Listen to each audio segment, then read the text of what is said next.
আপনার নামটা একটু বলেন। না মোমো। মমো, বয়স কত মমো আপনার? 22। 22।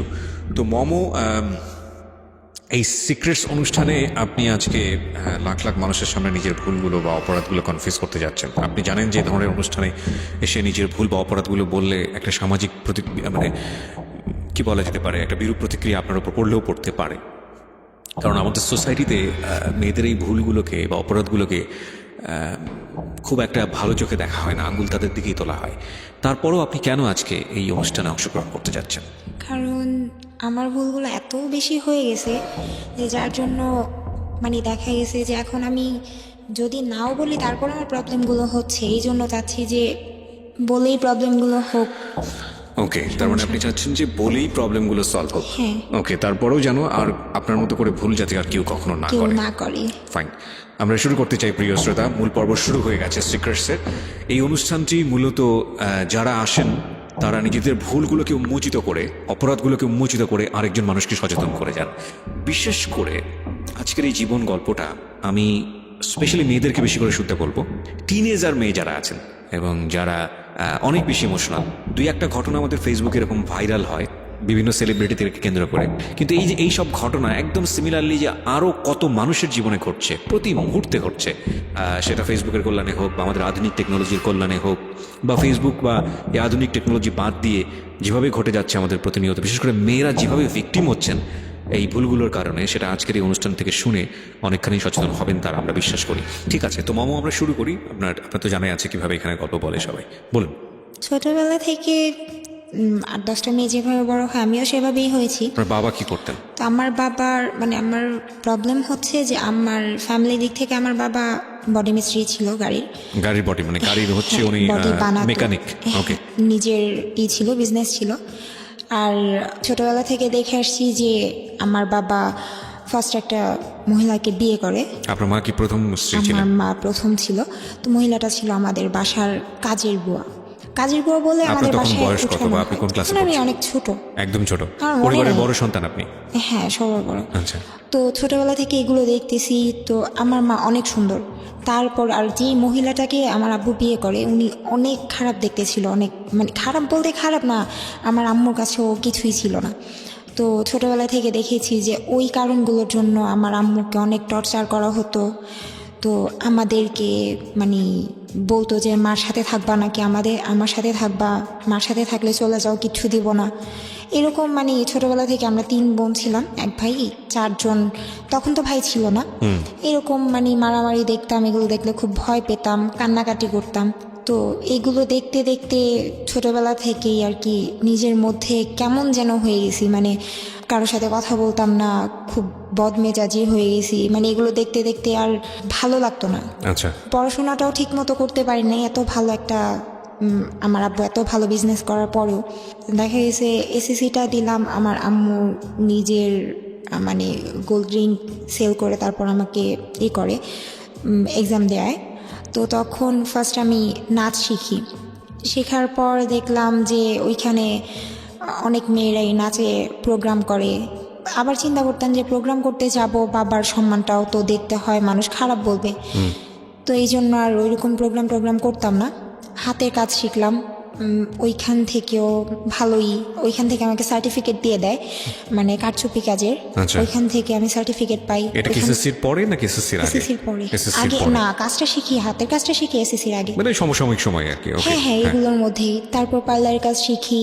মানে মোটামুটি বলা যায় যে আমার একটা জেদ ছিল যে আমার বাবা যাই করছে আমি এমন কিছু করব, পড়াশোনাটা তো আর সম্ভব হচ্ছে না, আমি এমন ভাবি মানে আমার কাছে পড়াশোনা ছাড়া এমন কিছু বাদ দিব না যেটা আমি পারি না। তো মোটামুটি আমি সব কিছুই পারি আর শিখেছিও। তারপর ওই নাচ যখন শিখতাম ওই সব কাজের পাশাপাশি নাচটা রাখছি। রাগ উঠলে আমি অনেক ভাঙচুর করতাম, আর সেটা ঘরেই, আর নিজের উপর অনেক দেখা গেছে লাইক হাত পা কাটতাম। ওই ছোটোবেলা থেকে রাগটা বাড়ে আর কি। আচ্ছা। আর বাড়তে বাড়তে এতই বাড়ে যে মানে এক পর্যায়ে দেখা গেছে যে ঘুমের ওষুধটা বেশি খেতাম। আচ্ছা। ঘুমের ওষুধটা বেশি খেতাম।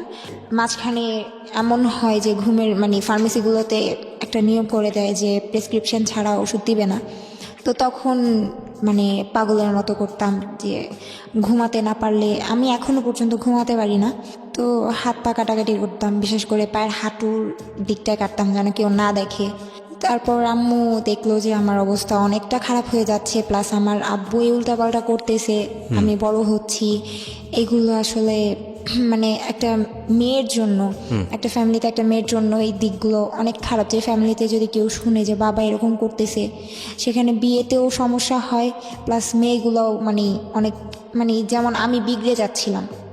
তখন আম্মু বলে যে ওরে একটা কিছু দিয়ে ব্যস্ত রাখতে হবে যেন ও এই দিকগুলোতে নজর না দেয়, আচ্ছা, বা এই দিকগুলোতে যেন মন না আসে। নিজের উপর নিজের রাগ লাগে, কেন এমন একটা ফ্যামিলিতে জন্ম হলাম। আর আমি আমার যেটা আমি ভুল মানে সবচাইতে বড় অপরাধ হয়েছে, আমি আমার মার সাথে খুব খারাপ ব্যবহার করতাম। তো মা শুধু কান্নাকাটি করতো, কিছুই বলতো না, শুধু কান্না করতো, বলতো তোর বাবা এগুলা করে আর তুইও কথা শোনাস। আমি জানি না আমি কেমন দেখতে, বাট আমার ফুপির ফ্যামিলি, আমার মার ফ্যামিলি, সবার ভাষ্যমতে সবচেয়ে সুন্দর আমি। না অফকোর্স হয়তো বা মানে তারা ঠিকই বলেছে, কারণ আমরা যে ছবিটা দিয়েছি ফেসবুকে প্রিয় শ্রোতা এবং ইউটিউবে আমরা যে ছবিটা আপলোড করেছি, তাতে আপনারা দেখলে বুঝতে পারবেন যে এই মেয়েটার জীবনে আসলে এই ধরনের সিক্রেটস। মানুষের সৌন্দর্যটা আসলে মনে বাহ্যিক দিক থেকে না, তারপরেও লুক একটা অনেক বড় ফ্যাক্ট নিঃসন্দেহে। তো সেই জায়গা থেকে অফকোর্স শি ইজ বিউটিফুল। হ্যাঁ, তারপর অনেক বিয়ের প্রস্তাব আসতো, আমি রাজি হতাম না, কারণ তখন আমার মনে হয়নি মানে বিয়ে জিনিসটাকে আমি অনেক হেট করতাম, যে এইগুলো দেখতেছি আমার সাথেও যদি এগুলো হয়, মানে আমার মনের মধ্যে একটাই ছিল যে আমি বিয়ে করব, যদি আমাকে ছেড়ে চলে যায়, এই ভয়ের জন্য আমি মানে সংসার জিনিসটা পছন্দ করতাম না, ভয় পেতেন। তারপর এই যে এগুলো দেখতাম, বাবা মার মারামারি, মানে আমি এতটাই হয়ে গেছিলাম যে আমি উল্টাপাল্টা ভাবে যে আমার বাবা এগুলো করে, আমি রাগ করে আমি অনেক ছেলে ফ্রেন্ডদের সাথে ঘোরাঘুরি করতাম, আচ্ছা, টি শার্ট পরে ঘুরতাম। তারপর মানে উল্টাপাল্টা যেইভাবে বাবাকে ছোট করা যায়, মাকে ছোট করা যায়, ইচ্ছা করে এগুলো করতাম ওই রাগের বশেই। তো এইগুলোর জন্য অনেক এলাকা থেকে অনেক রেকর্ড আসতো, বলতো যে এগুলা কি করে মেয়ে, এরকম বাবা যদি এরকম চলে, মেয়ে এরকম চলাফেরা করে কেমন লাগে। তো বিয়ের প্রস্তাবগুলো আসলে আমি দেখতে আসতো, তারপর আমি বলতাম আচ্ছা আমি ছেলের সাথে কথা বলবো, ছেলের সাথে কথা বললে আমি উল্টাপাল্টা কথা শোনাই দিতাম, আমি না এটা করি, আমি সিগারেট খাই, আমি হাত কাটি, এটা সেটা করি, আমি কিন্তু আপনার বিয়ে করলে এগুলোই করবো। তখন আর ছেলে রাজি হতো না, না করে দিত। মানে ছোটবেলা থেকে একটা জিনিস ছিল যে আমি কখনোই টিচার দিয়ে পড়ি নেই। খো খেলার নাম শুনছেন? জি। ওই খেলাতেও আমি খেয়েছি, আর 2008 না যেন 9-তে পেপার আমার ছবি আসছিল, আমরা চ্যাম্পিয়ন হয়েছিলাম ওইখান থেকে স্যার ওরা সবাই বলে যে তুমি পড়াশোনা করো। তো তারপর এসএসসি দেওয়ার পর আমি ভাবলাম যে না থাক, আর পড়াশোনা করে লাভ নাই, কারণ দেখা গেছে যে মার উপর অনেক চাপ পড়ে যাচ্ছে, মা এইখান থেকে সেখান থেকে টাকার ব্যবস্থা করতেছে। তো তখন পড়াশোনা বাদ দিয়ে হাতের কাজগুলো করতেছি, আর এই যে ফ্রেন্ডদের নিয়ে ঘোরাঘুরি। তখন মিরপুর 11:30-তে একটা জব পাই আমি, সেটা হচ্ছে সিকিউরিটি অফিসের। Security job? না সিকিউরিটি বলতেও উনি আমাকে, অফিসটা ছিল সিকিউরিটি অফিস, তো ওইখানে আমাকে বলছে যে তুমি রিসেপশনে বসবা, শুধু তুমি। আপনি লেখাপড়াটা কি তখন অফ করে দিয়েছেন? হ্যাঁ, অফ করে দিয়েছি। কেন অফ করেছেন? এইসব আচরণের কারণে? এইসব আর দেখা গেছে পড়াশোনা চালাতে পারতেছি না, হচ্ছে না, কারণ একটা মেয়ের মানে টিচার ছাড়া অনেক কিছু লাগে, বই খাতা, তারপর সব কিছু, এই জন্যই আর পড়ি নাই। তো ওই অফিসে স্যার যেদিন আমাকে বলে, বলছে তুমি চাকরি করার জন্য আসছো? আমি বলছি জি স্যার। তুমি এতটুকু একটা মেয়ে, তুমি চাকরি করবা? যে স্যার এতটুকু মেয়ে, আচ্ছা আপনি আমাকে দেখেন, যদি ভালো লাগে রাখবেন, না ভালো লাগলে নাই। তো উনি আমাকে বললো ঠিক আছে তুমি 1 সপ্তাহ ট্রায়ালে থাকো। তো থাকার পর স্যার আমাকে এত বেশি পছন্দ করে ফেলো, বলতেছে যে ঠিক আছে মমো তুমি এখন থেকে এখানেই থাকবা। তো এখানে জব করি। সায়দাবাদ থেকে মিরপুর 11:30 অনেকটা রাস্তা, আমি সেই সকাল ভোরবেলা বের হতাম, আর যেতে প্রায় 2.5 ঘন্টার উপরে লাগতো, তারপর ওইখানে জব করতাম। তো স্যার বলতো যে তুমি এত কষ্ট করে আসো, তুমি এখানে রুম নিয়ে চলে আসো। তো একটা জিনিস আমি কখনো আমার ফ্যামিলিকে ছেড়ে দিইনি, যে ফ্যামিলি থেকে বের হয়ে যাই বা আমি একা থাকবো, এটা কখনো করি। ওখানে কি বেসিক্যালি আপনার ফ্রন্ট ডেস্ক অফিসার ছিলেন আপনি, রিসেপশনিস্ট ছিলেন? আচ্ছা।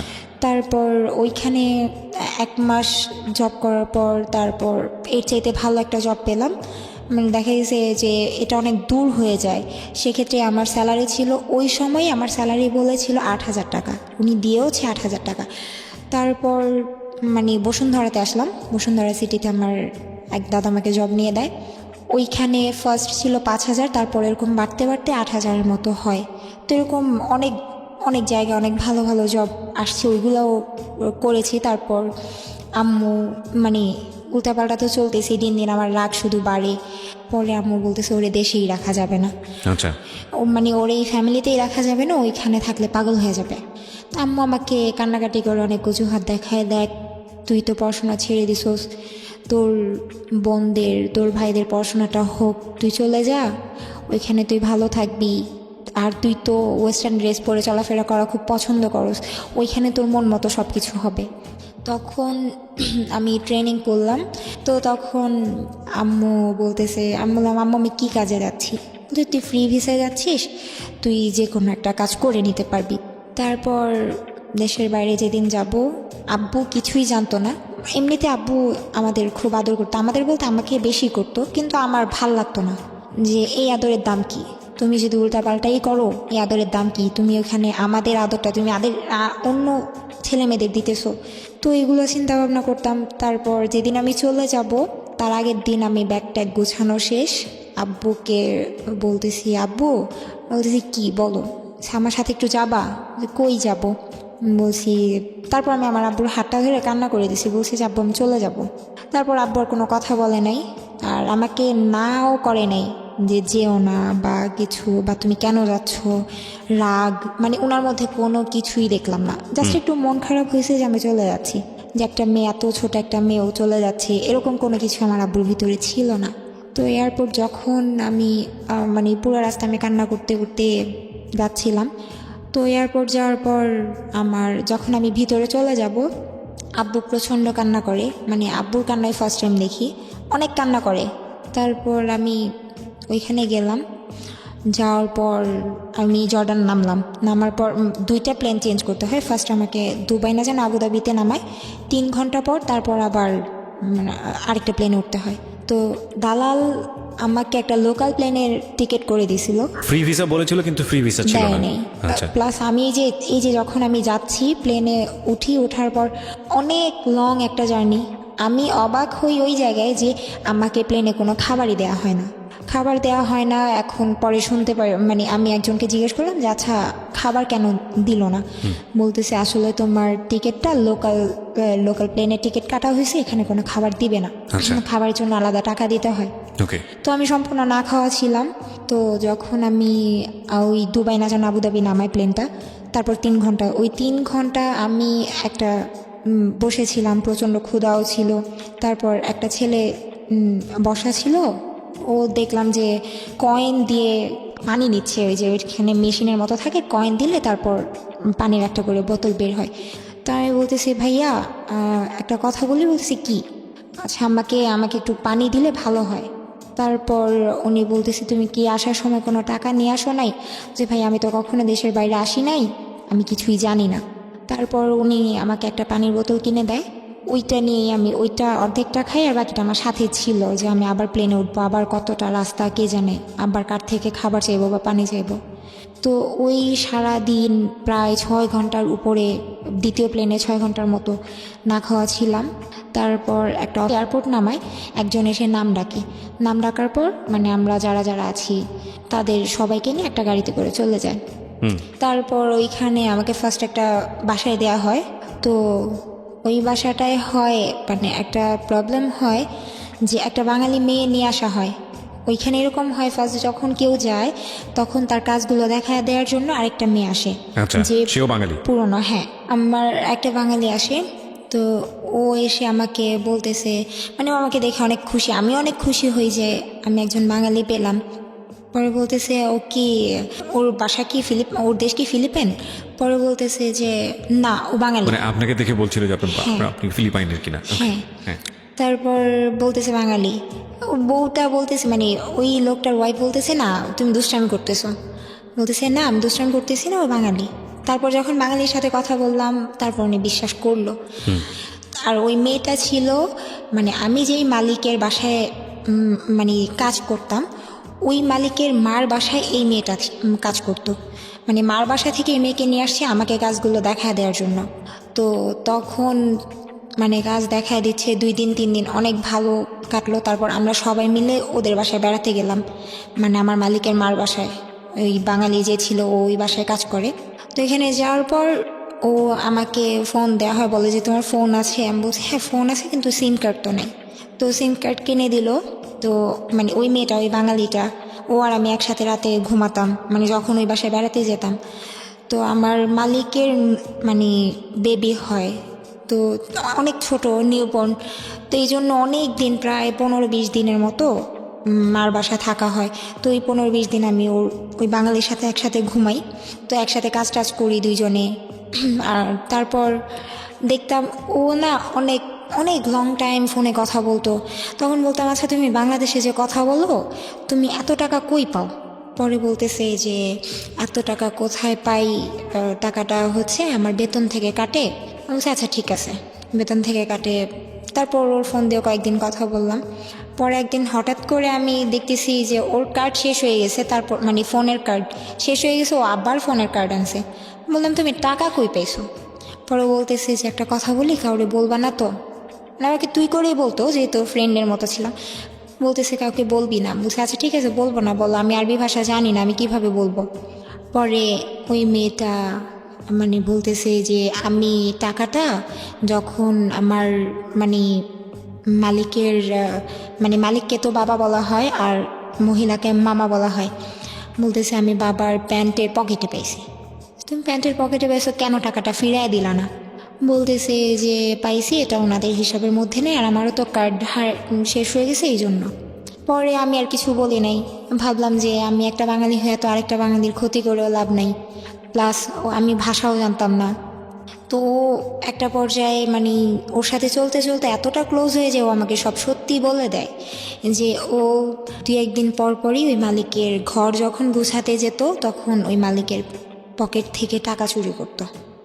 আমার মালিক ফুল অনেক পছন্দ করতো। তো বলতো কি যে মানে ওই বাঙালি মেয়েটা বলতো যে আমি আর মমো দুজন গিয়ে আপনার জন্য ফুল নিয়ে আসি, এইটা বলেও আমাকে নিয়ে বাইরে যেত। বাইরে গিয়ে অনেক দূরের একটা রাস্তা, মানে যেতে হেঁটে যেত প্রায় 20 মিনিটের মতো লাগে, এত দূরেও যেত। প্রায় 5টা-6টা করে কার্ড নিয়ে আসতো, মোবাইলের রিচার্জ কার্ড। জি। তারপর ও আমাকে বলে দেয় সবটা, যে আমি এইভাবে এইভাবে টাকাগুলো নেই। তারপর আমি অনেক রাগ করি যে আমি এখন বলে দিব যেভাবে পারি। ওনার আমার ভাষা না বুঝুক, আমার ইশারা তো বুঝবে, আমি বলে দেব সব। তারপর মেয়েটা আমার প্রায় এক পর্যায়ে পা ধরে কান্না করে। তারপর আমি ওরা অনেক মারি, মানে আমি নিজেই ওরে মারছি। মানে অনেক রাগ লাগে আমার যে এরকম, ওর জন্য তো আমাকেও তো ভুল বুঝতে পারে যে আমি যে সত্যি কথাগুলো বলতেছি না, এই জন্য হয়তো আমারও বিপদে পড়তে হতে পারে। তো ওরে আমি মারার পর ও বলতেছে তুই আমার মারছস, আমার কষ্ট নাই, তুই শুধু বলিস না। তারপর আমার এক মায়া হয়, আমি আর কিছু বলি নাই। 2 দিন পরে আমরা আমাদের বাসায় চলে আসি, ওর বাসায় চলে আসার পর আমার মালিককে আমি বলতেছি যে আমার যে কার্ড দেওয়ার কথা, আমার ফোনে তো টাকা নেই, আমার ফোনের কার্ড দেন। উনি বলতেছে যে তোমার কার্ড কেন দিব, তুমি তো কার্ড নিছই। বলছি কার্ড নিছি মানে আমি ওনারে যেভাবে পারতেছি বুঝায় বলতেছি। তখন ইংলিশে যতটুকু পারতেছি বুঝাইতেছি, প্লাস সাথে আরেকটা মেয়ে ছিল নিচতলায় কাজ করতো, তো ওনারে দিয়ে বুঝাইতেছি।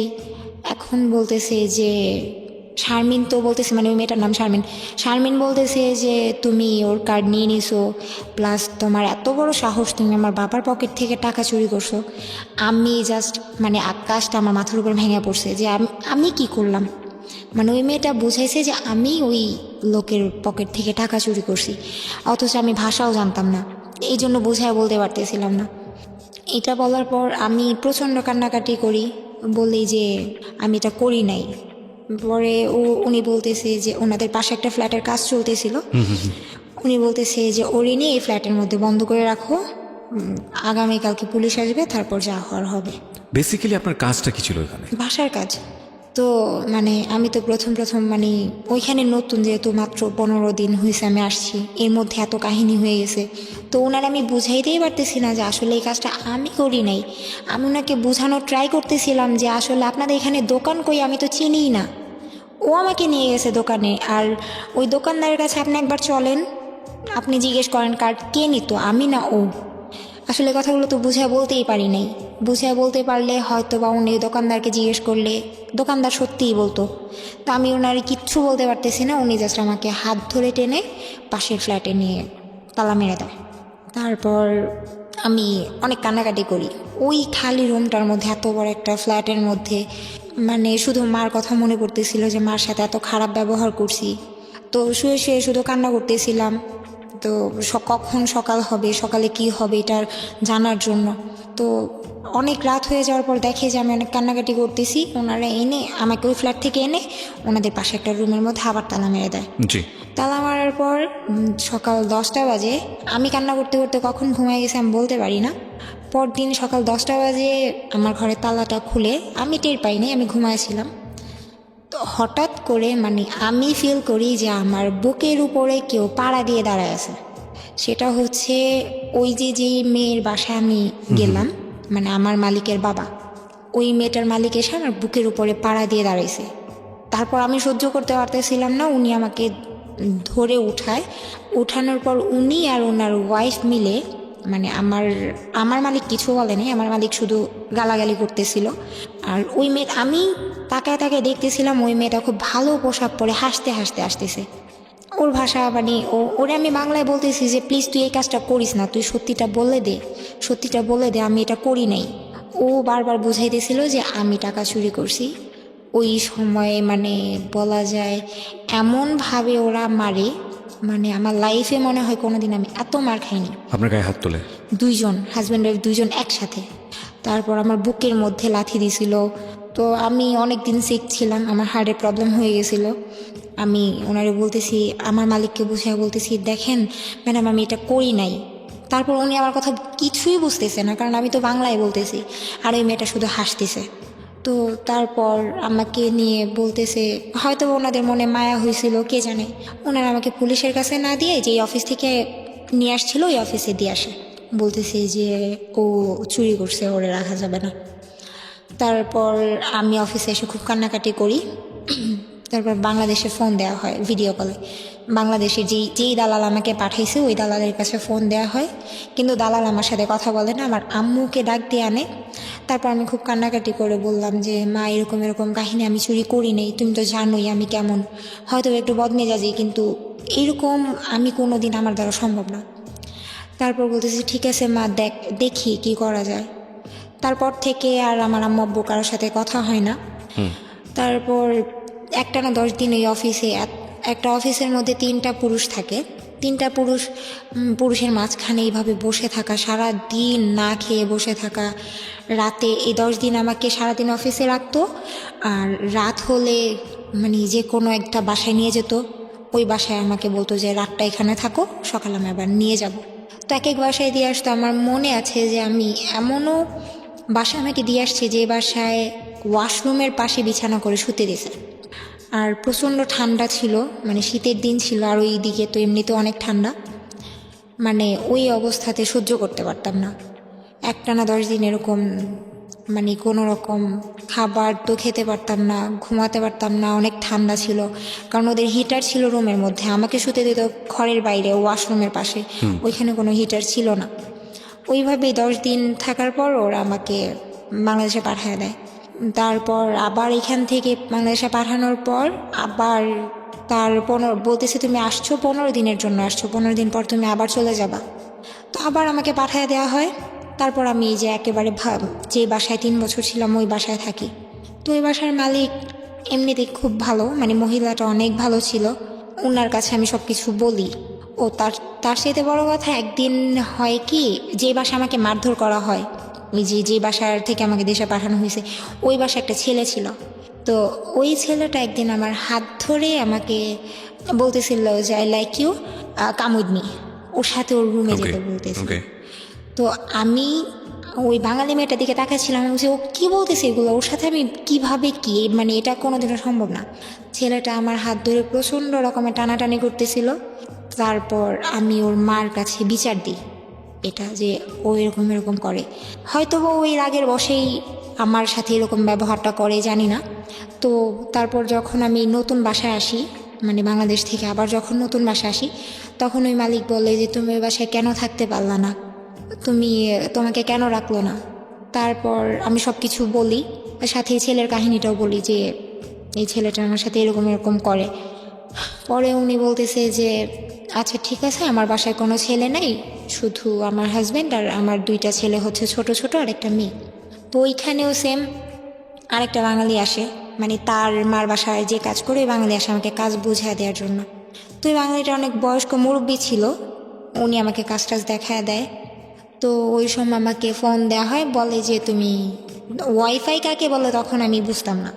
তো এখানে আসার যখন বুঝি যে ওয়াইফাই কি, তখন আমি একদিন ওনাকে বলি যে ম্যাডাম আপনার, তখন তো মোটামুটি আরবি ভাষা জানি, জি, তখন বলতেছি ম্যাডাম আপনার ওয়াইফাই পাসওয়ার্ডটা আমাকে দেন। ওকে।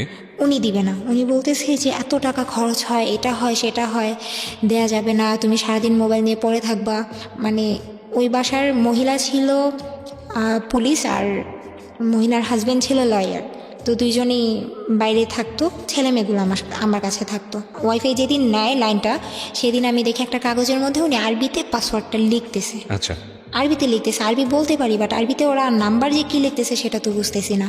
তারপর ওই নাম্বারটা আমি নিয়ে মানে আমি লিখলাম, সেম ওইভাবে লিখে বাইরে গেলাম। মানে ওই বাচ্চা মেয়ে যাকে আমি রাখতাম, ওই বাচ্চা মেয়েটা বলতেছে যে আমি চকলেট খাবো, বাইরে যাব। তারপর ওই চকলেটের উসিলা করে বাইরে গেলাম। যাওয়ার পর আমি সাইডে একটা লোককে জিজ্ঞেস করলাম যে ভাইয়া এটা আমাকে একটু ইংলিশে বলেন, ওকে। নাম্বারগুলো একটু বলেন। তারপর পাসওয়ার্ডটা উনি বললো, আমি লিখে নিলাম। তারপর আমি বাসায় যাওয়ার পর কানেক্ট করলাম ফোনে। আমি তো অনেক খুশি যে এখন থেকে সবসময় কথা বলতে পারবো।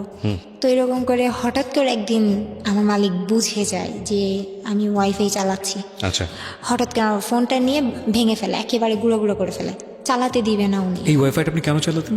আমার আম্মুকেও দেখতেছি যে ওই ইমো নামানোর পর মানে সবার সঙ্গে communication-টা অনেক বেশি কথা easy হয়ে হচ্ছে। গেছে। Okay. প্লাস ফেসবুকটা তখন নতুন ফেসবুকটা বুঝি, আর ফেসবুকের নেশাটা এরকম একবার মাথায় ঢুকলে তো বের হতেই চায় না। ফেসবুক নিয়ে পড়ে থাকতাম সারাক্ষণ, আর ফেসবুকে যার তার সাথে চ্যাটিং করতাম, নতুন জি, ওকে। যা হয় আর কি। তারপর আবার আমি ফোন কিনি, ফোন কেনার পর ওয়াইফাই আবারও কানেক্ট করার পর তখন অনেক লুকায় চালাতাম। মালিক আসলে ওয়াইফাইটা অফ করে রাখতাম যেন না বুঝে। ওই সময় কত টাকা পেতেন আপনি এই কাজ করে? মাত্র 13,000 টাকা। বাংলাদেশের টাকায় 13,000 টাকা। এই টাকাটা আপনি দেশে পাঠিয়ে দিতেন? হ্যাঁ, সব টাকা দেশে পাঠাতাম। ওকে। আর আমি আসছি বাইরে যাওয়ার পর আমি 1 টাকাও নিজে খরচ করিনি, সম্পূর্ণ টাকা দেখা গেছে ওই যে দেখতাম আম্মু অনেক কষ্ট করতেছে, আম্মুকে দিতাম। এর মধ্যে আমার ছোট বোনটার বিয়ে হয়ে যায়। তো ওই ছোট বোনের বিয়েতে 30,000 টাকা দিই আমি, মানে আমার অ্যাকাউন্টে জমা ছিল, শেষ টাকাটুকু আমি দিয়ে দিই ওকে। যে এটা দিয়ে তুমি বিয়ে দিয়ে দাও, আমি টাকা দিয়ে কী করবো, এইরকম বুঝাই।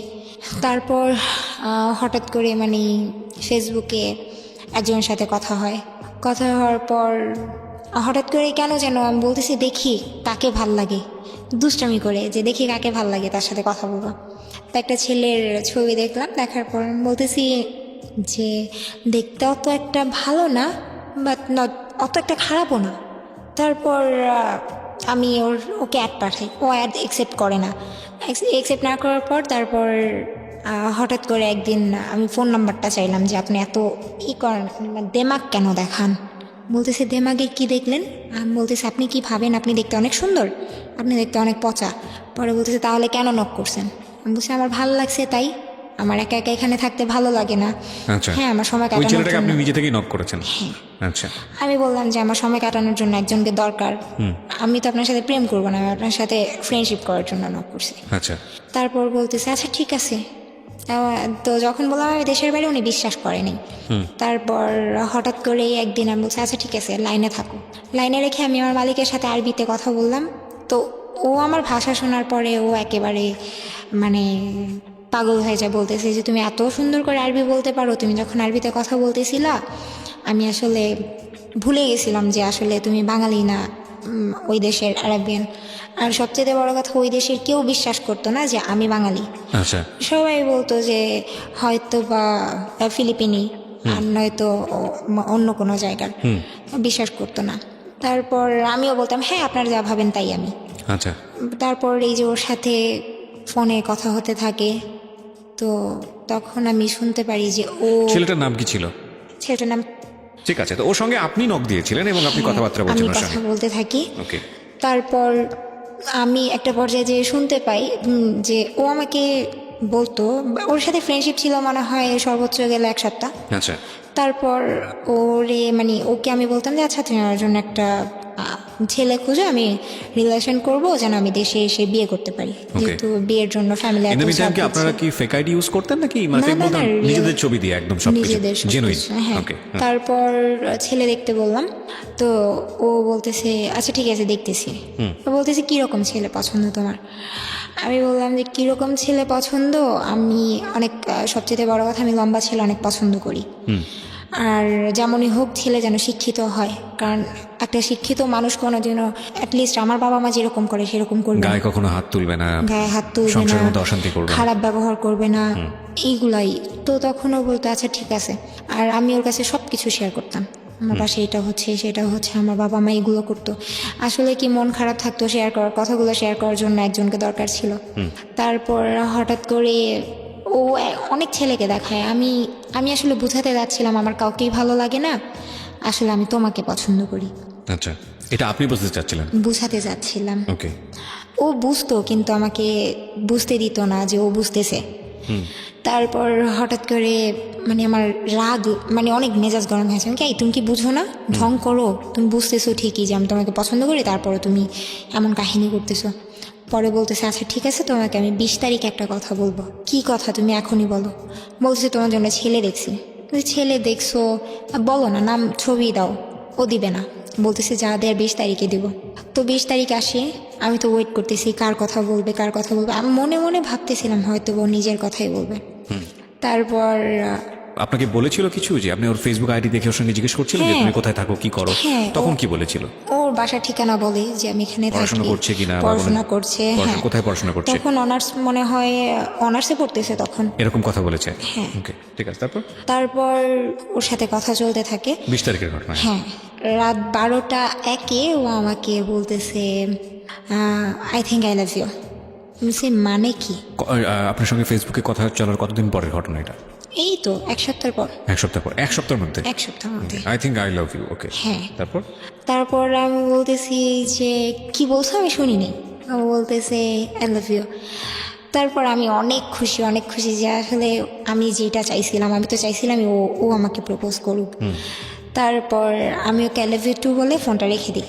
আচ্ছা, আবার ফোন দেয়, ফোন রাখলা কেন? বলছি দাঁড়ো 5 মিনিট পর আসতেছি। সম্পর্কের শুরুটা হয় এখান থেকেই এবং গল্পের শুরুটাও ঠিক এখান থেকেই আমরা বলতে পারি, কিন্তু এই গল্পটা কোথায় গিয়ে দাঁড়িয়েছে দ্যাট ইজ আনইমাজিনেবল। আসলে অকল্পনীয় আমি বলবো। কেন বলছি সেটা আপনাদের শেষ পর্যন্ত শুনতে হবে, এবং প্রথম থেকেই বলছিলাম যে আজকের সিক্রেটসটা একটু অন্যরকম, বিশেষ করে টিনেজার মেয়ে যারা আছেন তাদের জন্য আমরা বলবো যে অনুষ্ঠানটা মনোযোগ দিয়ে শেষ পর্যন্ত শোনা উচিত। তারপর ও আমাকে বলে প্রপোজ করলো। তারপর আমি ওকে বললাম আচ্ছা আমি 5 মিনিট পর ফোন দিই। আচ্ছা। তো বলতেছে কেন 5 মিনিট পর ফোন দিবা? বলতেছে একটু কাজ আছে বলে, মানে অনেক বেশি খুশি ছিলাম। ও কি জানতো যে আপনি জর্ডানে কি ধরনের কাজ করেন? হ্যাঁ, সব জানতো? সব বলে দিছি। মানে আপনার লাইফের আদ্যপান্ত সব জানতো? হ্যাঁ। ওকে। না, আর যখন ফ্রেন্ডশিপ হয় তখনই বলি যে আমি এই কাজ করি, আর ফ্যামিলি ব্যাকগ্রাউন্ড এরকম? হ্যাঁ। ওকে। তো তখন ও যখন আমি বললাম 5 মিনিট, ও বলতেছি কেন কি হয়েছে? আমি বলছি যে না 5 মিনিট পর ফোন দিতেছি। বললাম ফোনটা রাখি।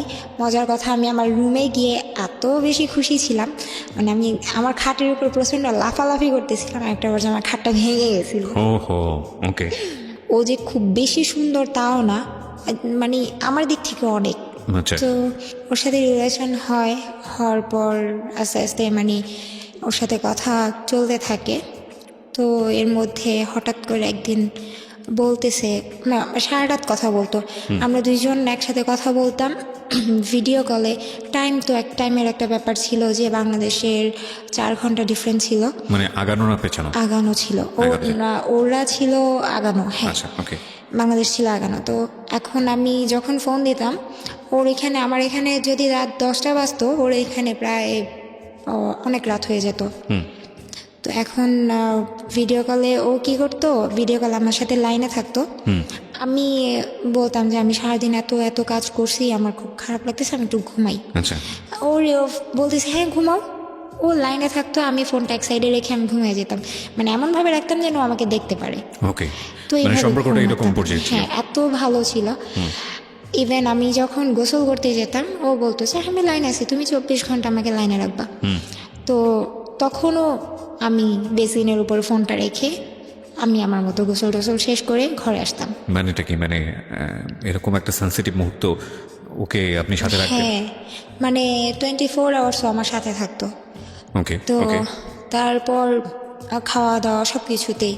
তো হঠাৎ করে একদিন দুপুর দিকে কথা বলতেছি, তো ও আমাকে মানে অন্যরকম একটা কথা বলে যে যেটা ভিডিও কলে হ্যাঁ ও আমার সাথে লাইনে থাকতো সব সময়, বাট যেটা হতো যে ফোন সেক্স বলতে যেই ব্যাপারটা হয় সেটা ফার্স্ট ও আমাকে বলে যেদিন, সেই দিন ওর সাথে আমি ফোনে কথা বলতেছি আর আমার হাত পা কাঁপতেছিল।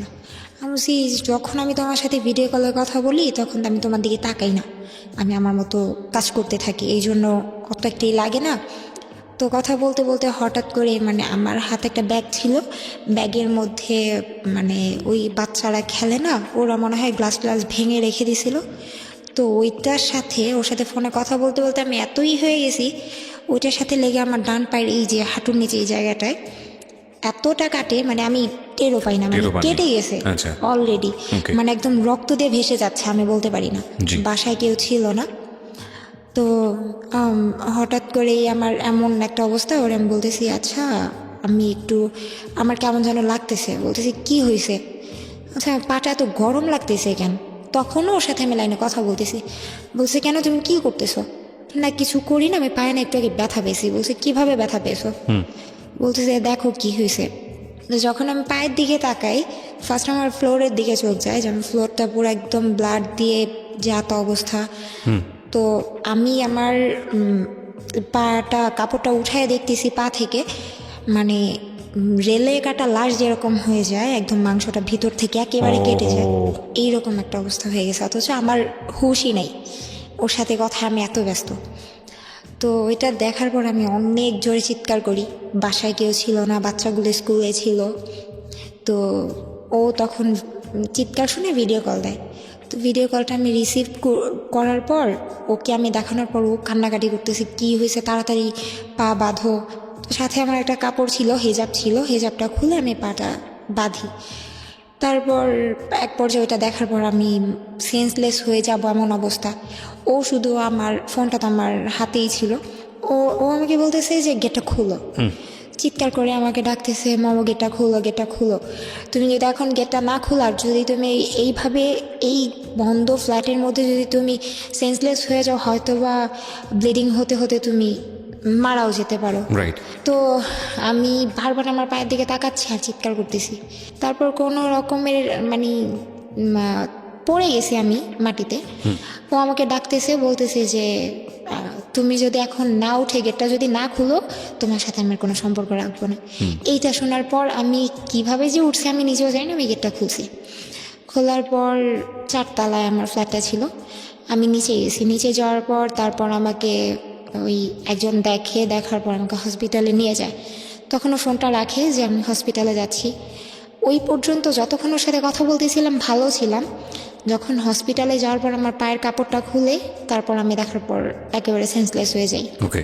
তো তখন ডাক্তার অনেক অবাক হয় যে তুমি এত বড় একটা অ্যাক্সিডেন্ট নিয়ে তুমি এখন এই মুহূর্তে এসে সেন্সলেস হইলা, তার আগে পর্যন্ত তুমি কিভাবে ঠিক ছিলা। বলছি আমি জানি না, না এরকম শক্তি আছে, লাভের এরকম শক্তি আছে, এর চেয়ে বড় বড় শক্তি আছে, আমি এটা আমার জানি জানা না। আছে। তারপর বাসায় আসার পর ওদের এখানে একটাই হচ্ছে যে যত বড় দুর্ঘটনাই ঘটুক ওরা চিকিৎসা করাবে, বাট তার 5 মিনিট পর থেকে কাজ করতে হবে। পাকাটা নিয়ে কাজ করতে হচ্ছে, হাঁটতে পারি না, সব কিছু করতেছি। ও তখনও পর্যন্ত ভিডিও কলে থাকতো সবসময় 24 ঘন্টা। তারপর দেখা গেছে এই যে জ্বর আসতো রাতে অনেক কাটা পায়ের জন্য, তারপর ও লাইনে থাকতো, বলতো যে শান্ত হও, আমাকে সান্ত্বনা দিত, মানে অনেক 24 support আওয়ার্স করতো। কোম্পানি যেটাকে বলে। হ্যাঁ। খেয়াল করবেন যারা শুনছেন তারা খেয়াল করবেন, বিশেষ করে টিনেজার যারা মানে এই ফেসবুক, ইউটিউব, ভাইবার, হোয়াটসঅ্যাপ, ইমো বা আরও সকল যে অ্যাপ্লিকেশনগুলো আছে যারা ব্যবহার করেন র্যান্ডামলি, এবং এগুলো কি যারা সম্পর্কের বিশ্বস্ততার জায়গা, এগুলো তো আসলে টুল মাত্র না, একটা টেকনোলজি, এগুলোর তো কোনো দোষ নাই, দোষটা হচ্ছে আমাদের। সো সিক্রেটস যেহেতু, তার মানে বুঝতেই পারছেন ঘটনা অন্যদিকে মন নেবে অবশ্যই। খেয়াল রাখবেন যে সম্পর্কের যে জায়গাটায় ওরা আছে সেটা হচ্ছে সবচাইতে পবিত্রতম ফিলিংস, এবং সবচাইতে পবিত্রতম ফিলিংস বলতে আমি যেটা বোঝাচ্ছি না, সৃষ্টিকর্তার প্রতি যে ফিলিংস আমাদের থাকে সেটা হচ্ছে সবচেয়ে পবিত্র ফিলিংস। তারপরে যদি আমরা বলি যে প্রেম, প্রীতি, ভালোবাসার সম্পর্কের জায়গাটা, এবং সেটাও যদি রিলিজিয়াস জায়গা থেকে বলি সেটার একটা ডিফারেন্ট শেপ আছে, কিন্তু আমরা যদি ইন জেনারেলি বলি তাহলে মানুষের মনের মধ্যে যেই মারাত্মক রকমের ফিলটা জন্ম হয় সেটা ভালোবাসলেই জন্ম হয়, এবং সেটা দ্বিপাক্ষিকভাবেই যখন খুব অনেস্টির জায়গায় থাকে সেটা খুব চমৎকার একটা ফিলিংসের জায়গা। তো সেই জায়গাটায় আছে হচ্ছে গল্পটা, এবং খেয়াল রাখবেন এটা অনেকের জীবনেই ম্যাচ হবে। আজকের এই সিক্রেটসটা অনেকের সাথেই মিলে যাবে। বলুন তারপর। তারপর সবসময় থাকতো ফোনে? আস্তে আস্তে সুস্থ হই। আর এইদিকে ওর সাথে ওর প্রতি আমি এতটাই অ্যাডাক্টেড হয়ে যাই যে আমার এইদিকে কাজে মন নাই, কাজ করতে পারতাম না ঠিক মতো, মানে ওকে না দেখলে ভালোই লাগতো রাগারাগি না? তো তারপর ওর সাথে মানে এরকম কথা হতো, আর কাজের অনেক তো ব্যাঘাত ঘটতই। তারপর আস্তে আস্তে না বলতো, ওকে আমি দেখতাম যে রাতের পর রাত ও জেগে থাকতো, দিনের পর দিন জেগে থাকতো। তো একদিন আমি বলতেছি, আচ্ছা তুমি এত সারা দিন রাত না ঘুমিয়ে কেমনে থাকো? একটা মানুষ কিভাবে সম্ভব, কিভাবে তুমি এভাবে থাকো? পরে বলতো যে না আমি তোমার অনেক লাভ করি, তোমার সাথে থাকতে পারি না, এটা সেটা এই জন্য। তো আমি অনেক খুশি যে এরকম একটা মানুষ আমি পাইছি যে নাকি আমাকে অলওয়েজ সাপোর্ট করে। তারপর হঠাৎ করে একদিন দুষ্টামি করে বলতেছে, আচ্ছা তুমি যদি কখনো শুনো যে আমি ইয়াবা খাই তুমি কি করবা? তো তখন আমি খুব বেশি চিৎকার করে কান্নাকাটি করি, আর নিজে নিজে বলতে থাকি যে কি করলাম আমি, এটা যে আমার লাইফে একজনকে লাভ করলাম, সেও ওই ছেলেটাই বলছিল যে আমি যদি ইয়াবা খাই তখন কি হ্যাঁ, করবা? হ্যাঁ। মানে আমাকে বুঝাতে যদি। তো তখন আমি অনেক কান্নাকাটি করি। পরে বলছে, এই বোকা মেয়ে শোনো, আমি না অনেক সুন্দর করে গুছায় মিথ্যা কথা বলতে পারি। তো আমি বলছি গুছায় মিথ্যা কথা বলতে পারি মানে? বলছে এই যে মাত্র মিথ্যা কথা বললাম, তুমি ধরতেও পারলা না, দুষ্টামি করলাম। তো এরকম মাঝে মাঝে অনেক কিছু দুষ্টামির মাধ্যমে আমাকে অনেক কিছু বলতো। তারপর ও বলতেছে আমি বলতেছি, আচ্ছা তুমি না ঘুমায় কিভাবে থাকো? তারপরে সত্যি কি তুমি আবার খাও? বলতেছে, আরে বোকা না, আমি সব করি না। তারপর রিলেশন যখন আস্তে আস্তে ডিপ হতে থাকে, তো একটা পর্যায়ে ও আমার কাছে সবকিছু স্বীকার করে যে হ্যাঁ আমি এটা করি। তো তখন আমি বলছি, দেখো আমি তোমাকে এতটাই লাভ করে ফেলছি, এখন তুমি যদি এর চাইতেও বড় কিছু করো আমি তোমাকে ছাড়তে পারবো না, বাট তুমি এটা ছেড়ে দাও। পরে ও আমার সাথে রিলেশনের পর ও বলতেছে, আমি এখন অনেক হ্যাপি, আমি আগে অনেক একা ছিলাম, তুমি আসার পর অনেক ভালো আছি। তো আমিও খুশি, ও খুশি, দুইজনে খুব ভালো চলতেছে। ওর ফ্রেন্ডদের সাথেও আমার কথা হতো, গ্রুপ চ্যাট হতো, সবাই একসাথে কথা বলতাম, ফোনে কথা বলতাম, তো দুষ্টামি করতাম। এখন ও আবার আমাকে ওর লাইফের কিছু স্টোরি বলতো, একটা মেয়েকে অনেক লাভ করতো, মেয়েটার সাথে অনেক কিছু হয়েছে। তো এরকম অনেক মেয়ের কাহিনী আমি শুনছি ওর থেকে। শুনতে শুনতে শুনতে শুনতে কতগুলো মেয়ে যে হয়েছে হিসাব নাই, প্রত্যেকটার সাথে ফিজিক্যাল করছে। এগুলো বলেছে আপনাকে? হ্যাঁ। ওকে। তো আপনার খারাপ লাগতো না এগুলো শুনলে? কান্না করতাম, বুঝতে দিতাম না। তারপর আবার মনকে বুঝাতাম আসলে ও তো আমাকে সত্যিটা বলতেছে, এটাই বেশি। ও চাইলে আমাকে লুকায় রাখতে পারতো, হাইড করতে পারতো, আমি তো জানতেও পারতাম না, ওকে। সমস্যা নাই। তো হঠাৎ করে একদিন এত রাগ লাগে, রাগটা ওর প্রতি না অন্যজনের প্রতি রাগ করে আমি কাচের একটা গ্লাস ভেঙে আমি আমার হাত কাটিয়েছি। আমার হাতে এখনো দাগ আছে, জি। হাত কাটি। তো এটা নিয়ে অনেক রাগ করে যে খারাপ মেয়েরা এইগুলো করে, এটা সেটা করে। আচ্ছা ঠিক আছে আর করবো না। ও বলতেছে যে তুই অন্য কোনো কারণে কাটোস নাই, তুই অন্য কোনো ছেলের জন্য কাটছিস। সে 24 ঘন্টা তুমি আমার সাথে আসো, আমি অন্য কোনো ছেলের জন্য কেন কাটবো? তো এটা গেল। আরেকদিন মানে আমি রান্না করতাম ওর সামনে, মানে ওই যা করার আর কি, ডেইলি লাইফ 24 ঘন্টা সে সাথে হ্যাঁ থাকে। ও আমার সাথে থাকতো। তো হঠাৎ করে একদিন রাতের বেলা কি নিয়ে যেন ওর সাথে আমার ঝগড়া হয়েছে। এখন আমি বলছি, দেখ আমি কিন্তু মারা যাব। বলছে তুই মারা যাবি।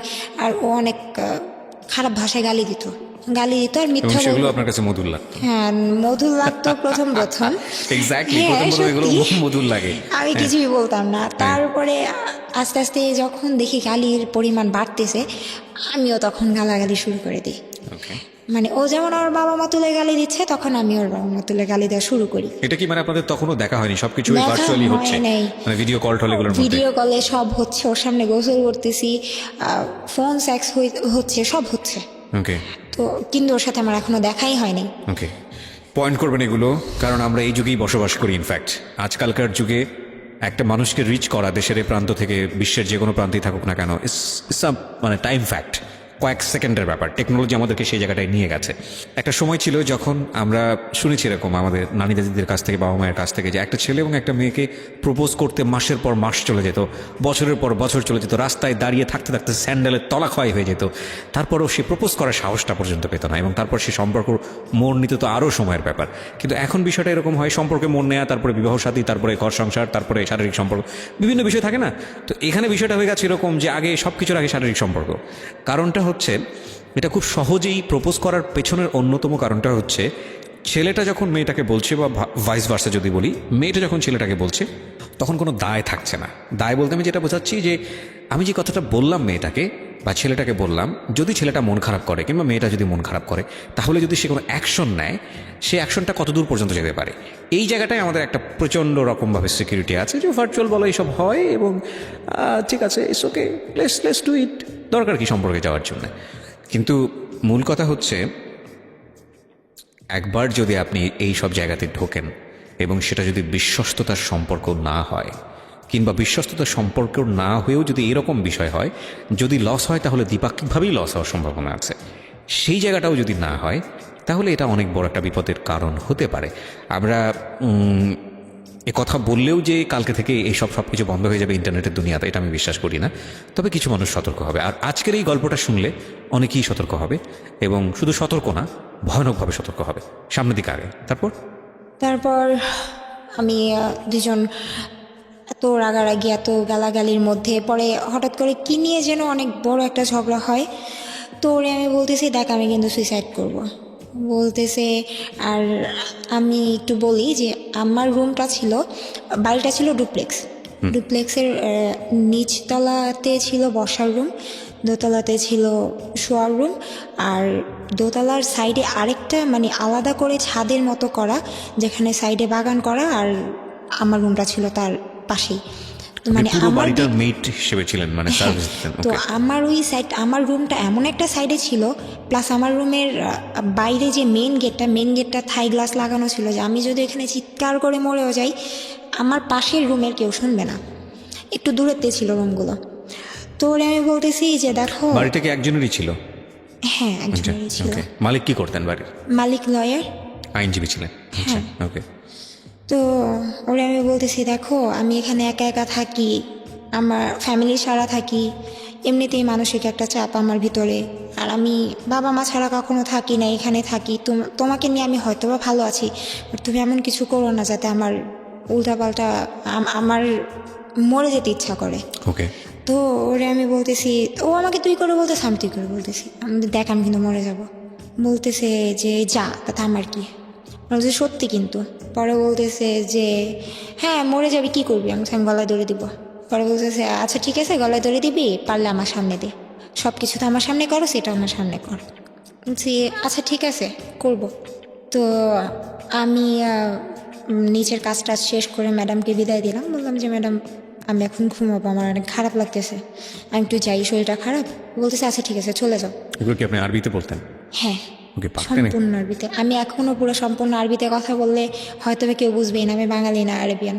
ওরে বাবা, এগুলো শিখেছেন কিভাবে আপনি? কোত্থেকে? জানি না, আমি মানে আমার মানে কোনো কিছু শুনলে, কোনো কিছু দেখলে খুব সহজে ওটা আমি আয়ত্তে আনতে পারি।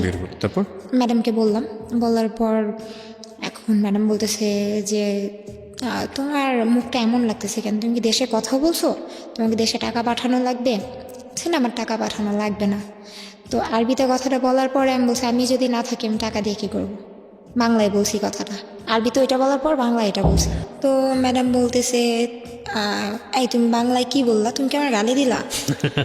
তো বলতেছি যে ম্যাডাম আমি আপনাকে অনেক লাভ করি। ম্যাডাম আমাকে অনেক আদর করতো, কারণ দেখা গেছে আমি যখন ফ্রি টাইম থাকতো কাজের তখন আমি ম্যাডামের পাশে বসে থাকতাম। মানে আমার মায়ের মতো আমার মাকে কোনোদিন এতটা সেবা করিনি যতটা ওনাকে করছি। আর আমি ওনাকে অনেক জ্বালাতাম, মানে ওনার ছেলে মেয়ে যেভাবে জ্বালাতো আমিও জ্বালাতাম। তো উনি বলতো যে আমার 3টা না 4টা ছেলে মেয়ে, 2 মেয়ে 2 ছেলে। তো উনি বলতেছে তুমি আমার গালি দিলা? বলছে আমার এত বড় সাহস আছে আমি আপনাকে গালি দিব? বলতেছে আচ্ছা ঠিক আছে যাও ঘুমাও। তারপর আমি বিদায় টিদায় দিয়ে ঘুমাতে গেলাম। তো তখন আমি বলতেছি, তখনও কিন্তু লাইনে অডিও কলে, মানে যখন সামনে কেউ থাকে তখন অডিও কলে থাকে, আর আমি যখন একা থাকি তখন ভিডিও কলে। এখন কি অবস্থা আছে? আপনার ফোনে কি আছো? না না, ওকে, ফাইন। ফোন অফ হয়ে গেছে। তো তারপর আমি উপরে যাওয়ার পর মানে ম্যাডাম বুঝতে পারছিল হয়তোবা যে আমার মন খারাপ। তো আমি উপরে যাওয়ার 5 মিনিট পরে উনি আমার পিছিয়ে পিছিয়ে যায় আর আমার মেন গেটের দরজাটা নক করে। বলতে আমি বলছি আপনি কেন আসছেন? আমি গেট বন্ধ করে দিলাম, আমি তো ঘুমাবো। বলতেছে যে আচ্ছা তুই গেটটা খোলা রেখে ঘুমা, তোর ঘরের গেট লাগা কিন্তু এটা খোলা রাখ। কিন্তু আমি আমার রুমের গেট কখনো বন্ধ করতাম না, কারণ আমার রুমের গেট একটু সমস্যা হতো, বন্ধ হতো না, এই জন্য মেন গেটটা বন্ধ করে ঘুমাতাম। তো আমি বলতেছি ম্যাডাম কী করবেন আপনি? বলতেছে যে আমি এখানে বসে সীসা খাবো। আমি সীসা বানাতে পারি খুব ভালো করে। আপনি? হ্যাঁ, অনেক সুন্দর করে বানাতে পারি। সীসা কি ওদের দেশে লিগ্যাল না? সবাই খায়? হ্যাঁ, সবাই খায়। ওকে। তো সীসাটা পরে আমি বলতেছে আচ্ছা তুই তো ঘুমাতে যাবি, আমার সীসাটা বানায় দিয়ে যা। তো বানায় টানে আমি রাখলাম, না ভাবছি যে হ্যাঁ উনি এই জন্যই আসবে, কিন্তু ওনার ছিল যে গেটটা খোলা রাখবে উনি। ওকে। তারপর উনি চলে যায়। তো আমি তখন আমার বয়ফ্রেন্ডকে বলতেছি যে দেখো আমার অনেক খারাপ লাগতেছে, তুই দেখ তো আমার অনেক খারাপ লাগতেছে, তুই আমার সাথে এমন করিস না।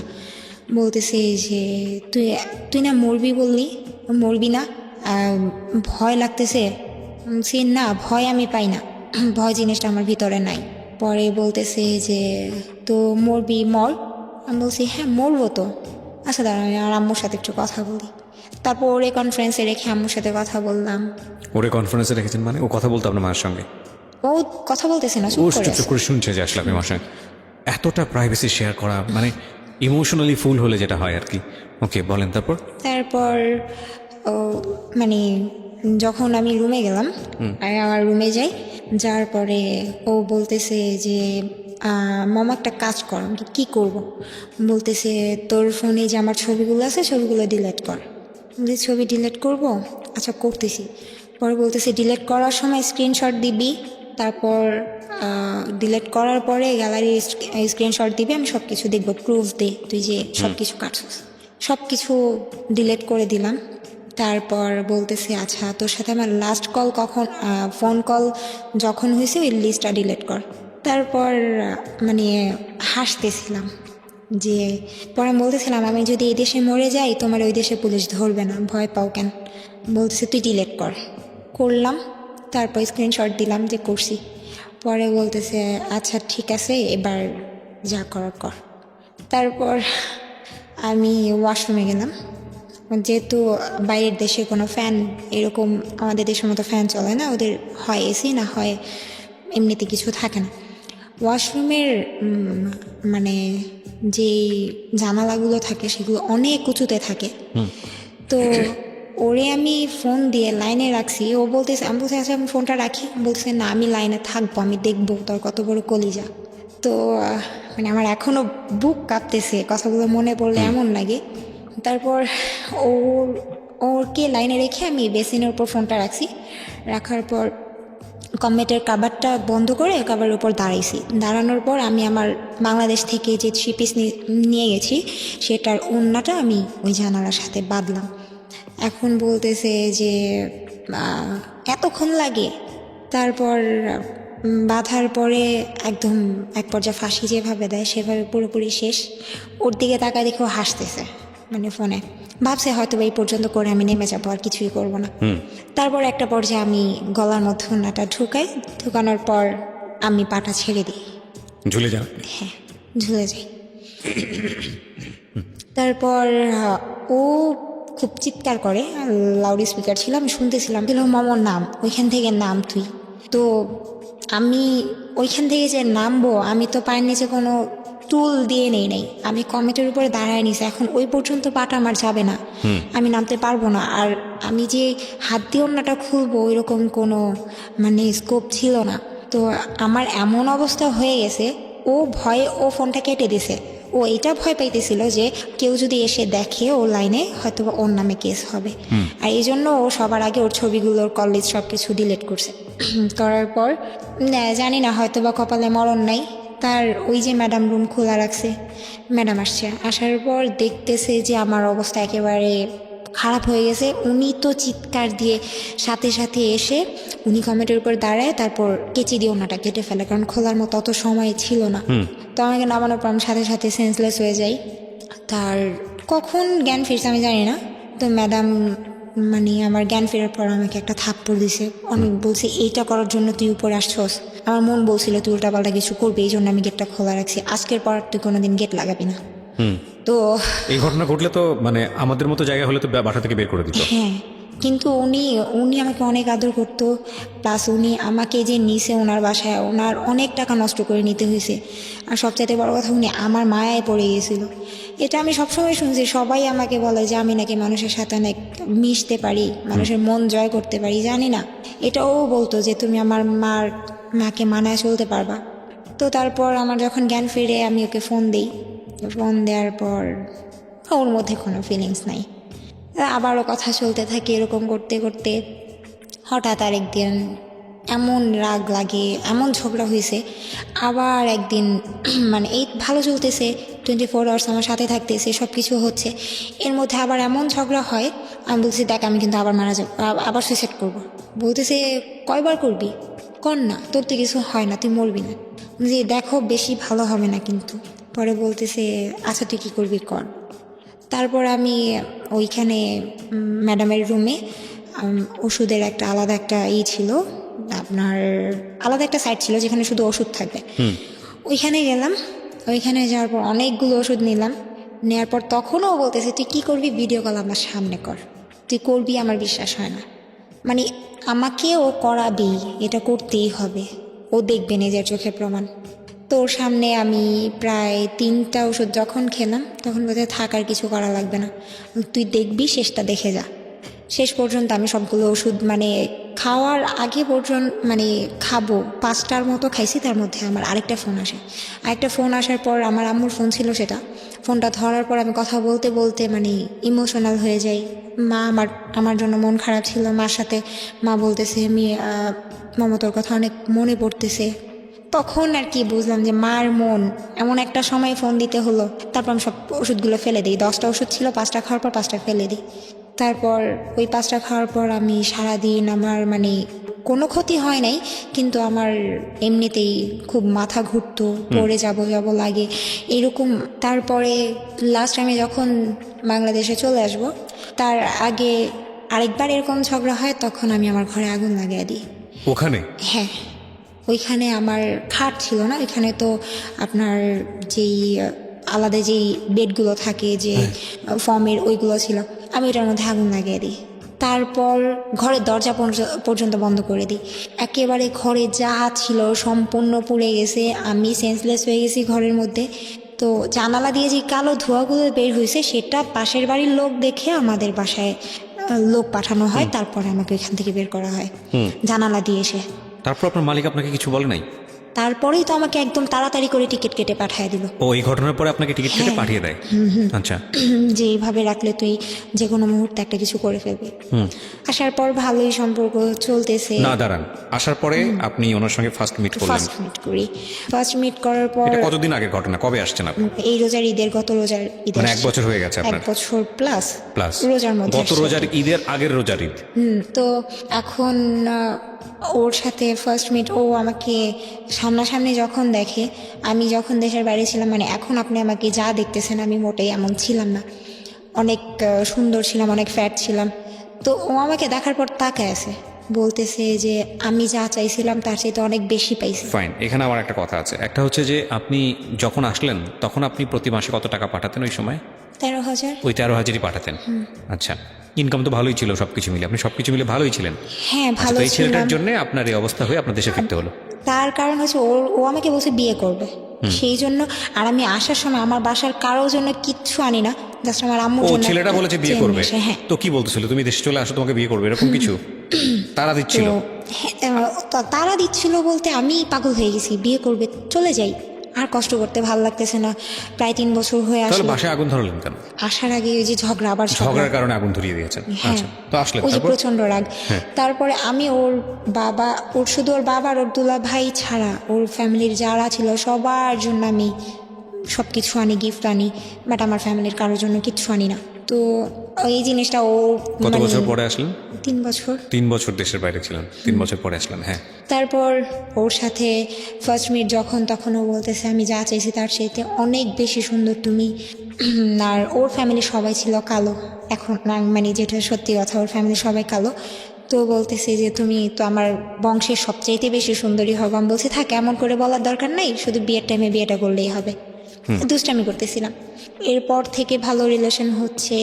ফার্স্ট যেদিন আমাদের দেখা হয় সবচাইতে মানে ইন্টারেস্টেড ব্যাপারটা হচ্ছে এটা যে ফার্স্ট দিনই আমাদের ফিজিক্যাল হয়ে যায়। কোথায় মিট করেন আপনারা? মানে ও আমাকে একটা জায়গায় নিয়ে যায়, ও বলতেছে চলো আমার একটা সিক্রেট কফি শপ আছে, ওইখানে আমরা যাব। তো ওইখানে আমরা যাই। কোথায় কফি শপটা? একটা শনি একরাতে, ঢাকার ভেতরে শনি একরাতে। হ্যাঁ, তারপর? তো ওইখানে নিয়ে গেল। তো এইখানে মানে এত দিন পরে ওরে আমি দেখছি, এখন এর মধ্যে কিছু হয়ে যাওয়াটা অস্বাভাবিক কিছুই না, যেহেতু ফোনে আমাদের এত কিছু হতো। তো ফার্স্ট মিট আমার মনে হয়নি ওরে আমি প্রথমবার দেখতেছি, মনে হয়েছে ওরে আমার অনেক আগে থেকেই দেখা। ওই দিন এরকম হলো। কফি শপের ভিতরে? কফি শপের মধ্যে। কফি শপ এটা হয় কিভাবে? তার মানে কফি শপটা অন্যরকম ছিল।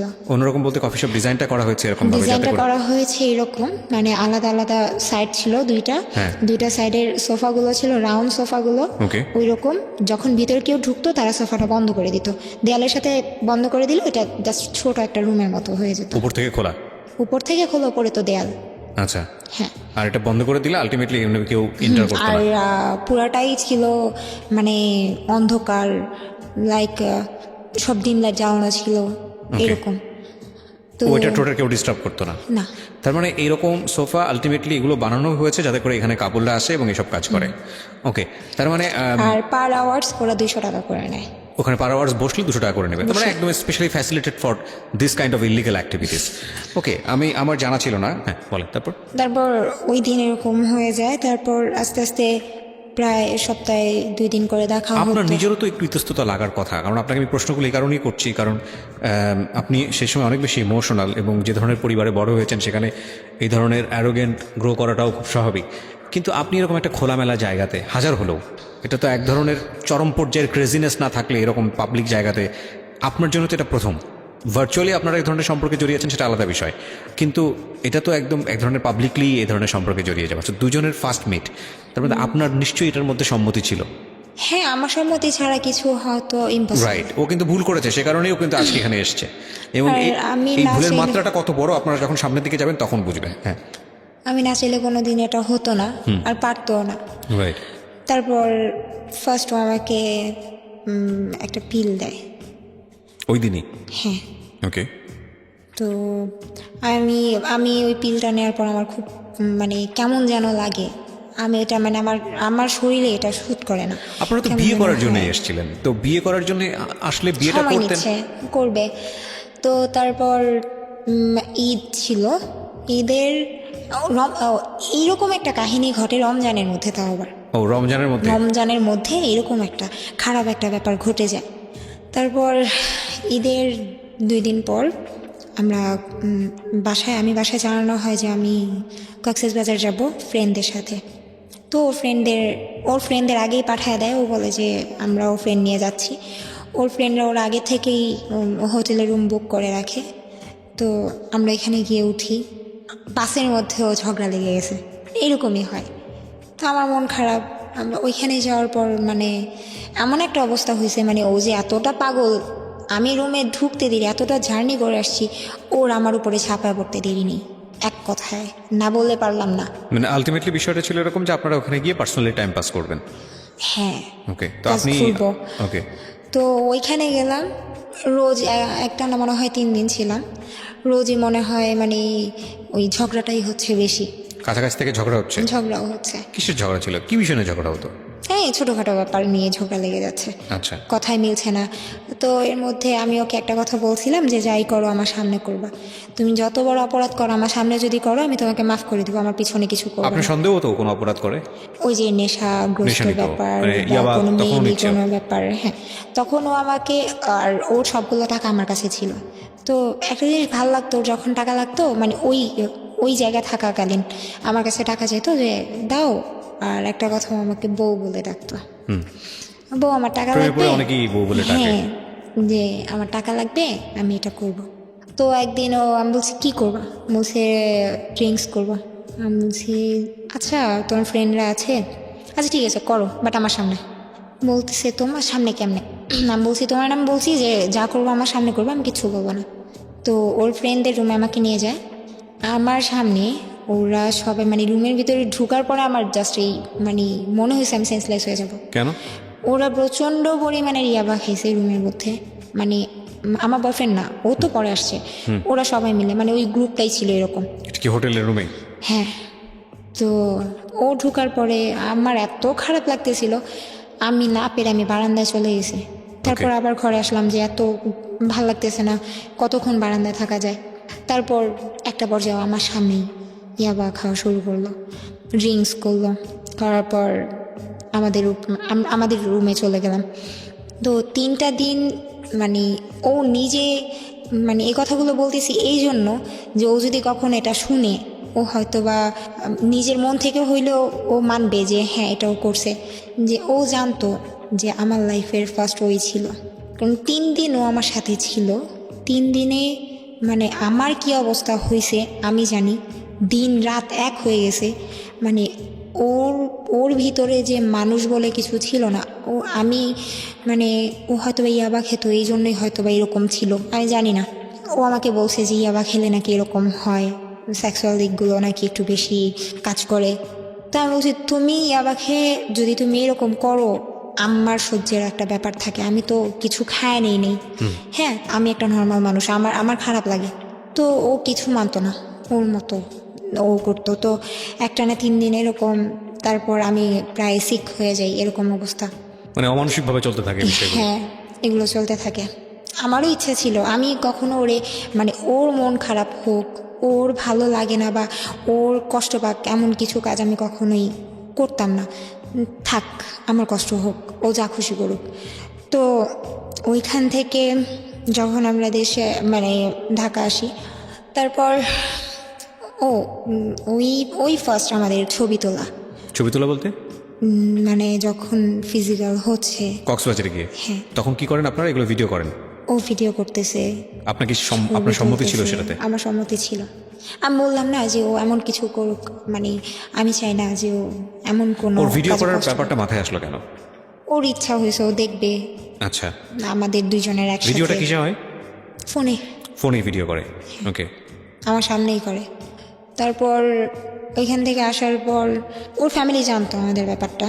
আচ্ছা, তো আমি ওর বোনকে একদিন নক করি, তো ওর একটা পর্যায়ে দেখি আমি যখন আপনাদের মধ্যে সম্পর্কের অবস্থা এত বাজে, এত কিছু হচ্ছে, গায়ে আগুন ধরার মতো ঘটনা ঘটে যাচ্ছে, আপনি ঠিক আছে আপনার নিজের একটা সম্মতি ছিল, আপনার বয়সও কম, আপনি গেলেন ওখানে, এরকম একটা সম্পর্কে জড়াচ্ছেন, সামনাসামনি সব কিছু দেখছেন, তারপরও এই ভিডিও করার যে ব্যাপারটা, এটা আপনি নিজে থেকে অনুমতি দিয়েছেন ওকে? আপনার একবারও চিন্তা হয়নি যে ভিডিওটা অনেক বড় একটা বিপদ ডেকে নিয়ে আসতে পারে? অনেক বিশ্বাস করতাম। দ্যাটস অ্যাকচুয়ালি হ্যাপেন, প্রিয় শ্রোতা। কেন বলছি?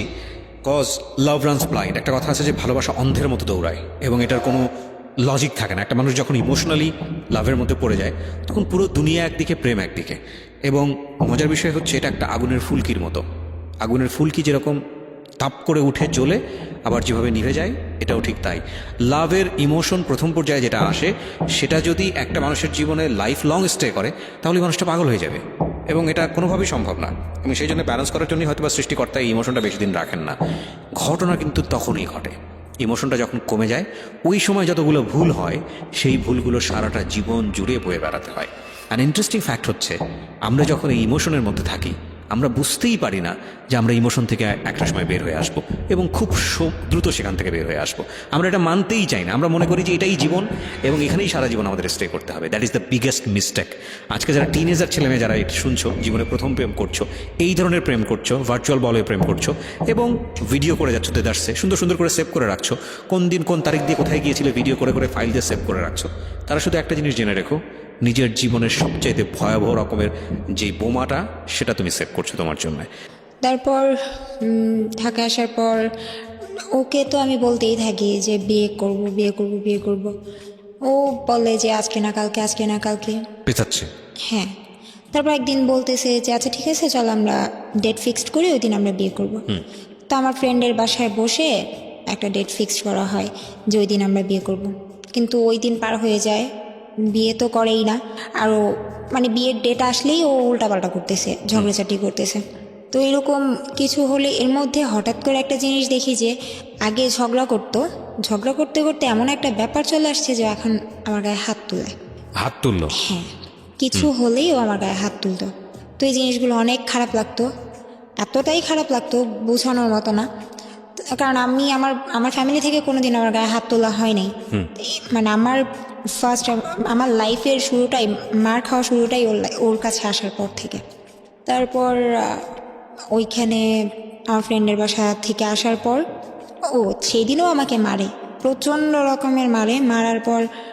মারার কারণটা হচ্ছে, হ্যাঁ, ওকে আমি বলি যে চলো বিয়ে করি, নাইলে কিন্তু আমি তোমার নামে মামলা করব। বলতেছে মামলা করবা মানে কি? তখন আমার কাছে কিছু ছবি ছিল, তো আমি বলছি এই ছবিগুলো দেখো, ছবিগুলোর মধ্যে তোমার ফেসটা তুমি চিনো তো, আমি কিন্তু এগুলো দিয়ে দিব। পরে বলতেছে যে মামলা করবি, এটা সেটা অনেক কথা। কে মামলা করার কথা বলে? আমি। আপনি মামলা করার কথা বলেন? আচ্ছা, মামলায় আপনি কি সাথে করবেন? আমার কাছে ছবি ছিল কিছু, তারপর ও যে আমার সাথে কথা বলতো, হ্যাঁ, মানে মেসেজ। বাট মামলাটা কিসের জন্য? এই যে ও আমার সাথে এগুলো করছে, করার পর আমাকে বিয়ে করতেছে না। আচ্ছা। হ্যাঁ, পিছাচ্ছে। আমারও তো একটা লাইফ, তো মেসেজগুলো ছিল, আচ্ছা, কথা হতো। আর ছবি কিসের ছিল? স্ক্রিনশট, ছবিগুলো নিট পিকগুলো ছিল ওর আর আমার একসাথে বলতে নর্মাল যেগুলো মানুষ দেখতে পারে এরকম ছবি, নাকি আপনাদের ভেরি পার্সোনাল ছবি? ভেরি পার্সোনাল ছবি। তার মানে আপনারা যখন ভিডিও কলে সব করতেন তখন আপনি কিছু স্ক্রিনশট নিয়ে রেখে দিয়েছিলেন? এই ছবিগুলো হচ্ছে কক্সবাজার যখন গেলাম তখনের ছবি। ওই যে মাঝে মাঝে যখন দেখানো হতো না তখন ফোন সেক্স হতো। বাংলাদেশে আসার পরও যেদিন দেখা হচ্ছে না সেদিন ফোন সেক্স হচ্ছে অনবরত, প্রত্যেক দিন হচ্ছে। যেদিন আমি না করব, যেদিন আমি ওকে ফোনে উল্টাপাল্টা কথা না বলবো, সেই দিন আমার সাথে ঝগড়া করবে। তার মানে বিষয়টা ছিল এরকম যে আপনাদের নর্মাল রিলেশনশিপ যেটা বোঝাই আমি, যে নর্মালি কথাবার্তা যেটা হতো তার চাইতে এক্সট্রিম লেভেলে বেশি হতো, সেগুলো হচ্ছে এই ধরনের সম্পর্ক, ইল্লিগাল, যেটা বিয়ের আগে। আপনারা এই সময় দুজনেই যেটা করতেন, বিভিন্ন রকমের স্ন্যাপ রেখে দিতেন, ছবি রেখে দিতেন, এবং সেটা দেখি আপনি তাকে বলছেন যে যদি তুমি বিয়ে শাদীর দিকে না যাও তাহলে আমি এগুলো দিয়ে মামলা করব।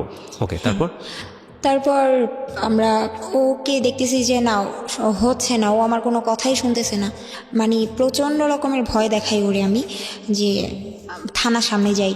আমি জানি আমি থানায় ঢুকবো না, আমি থানার সামনে পর্যন্ত যাই। আমি এখানে একটু থামাচ্ছি প্রিয় শ্রোতা। অনেকেই হয়তো রেডিওতে শোনার পরে অনেকেই হয়তো একটু আটকে উঠতে পারেন যে এটা এইরকম একটা কন্টেন্ট রেডিওতে এভাবে প্রচার করাটা ঠিক হচ্ছে কিনা। আমি আপনাদের সাথে বিনীতভাবে এই জায়গাটিতে বিনয়ের সঙ্গে যে কথাটি বলতে চাই, সমাজে বা আমাদের সোসাইটিতে এই জায়গাটি, ও যে বিষয়টি এখন বলছে, যে শব্দটি বলছে বারবার, যে ফোন সেক্স কিংবা এই যে ভার্চুয়ালি যে বিভিন্ন রকমের ছবি আদান প্রদান এবং একজনের সঙ্গে ধরনের সম্পর্কে জড়িয়ে যাওয়া, তারপর বিভিন্ন রকমের জায়গাতে গিয়ে সেগুলো ভিডিও করা, এগুলো আমাদের সমাজে এখন, শুধু আমাদের সমাজে না, আমরা বলবো যে পুরো বিশ্বেই এগুলো এখন একটা ভাইরাল কন্টেন্ট, এবং এগুলো প্রত্যেকটা মানুষের জীবনেই কম বেশি হচ্ছে, এবং কিছু কিছু মানুষের জীবনকে চিরতরে ধ্বংস করে দিচ্ছে।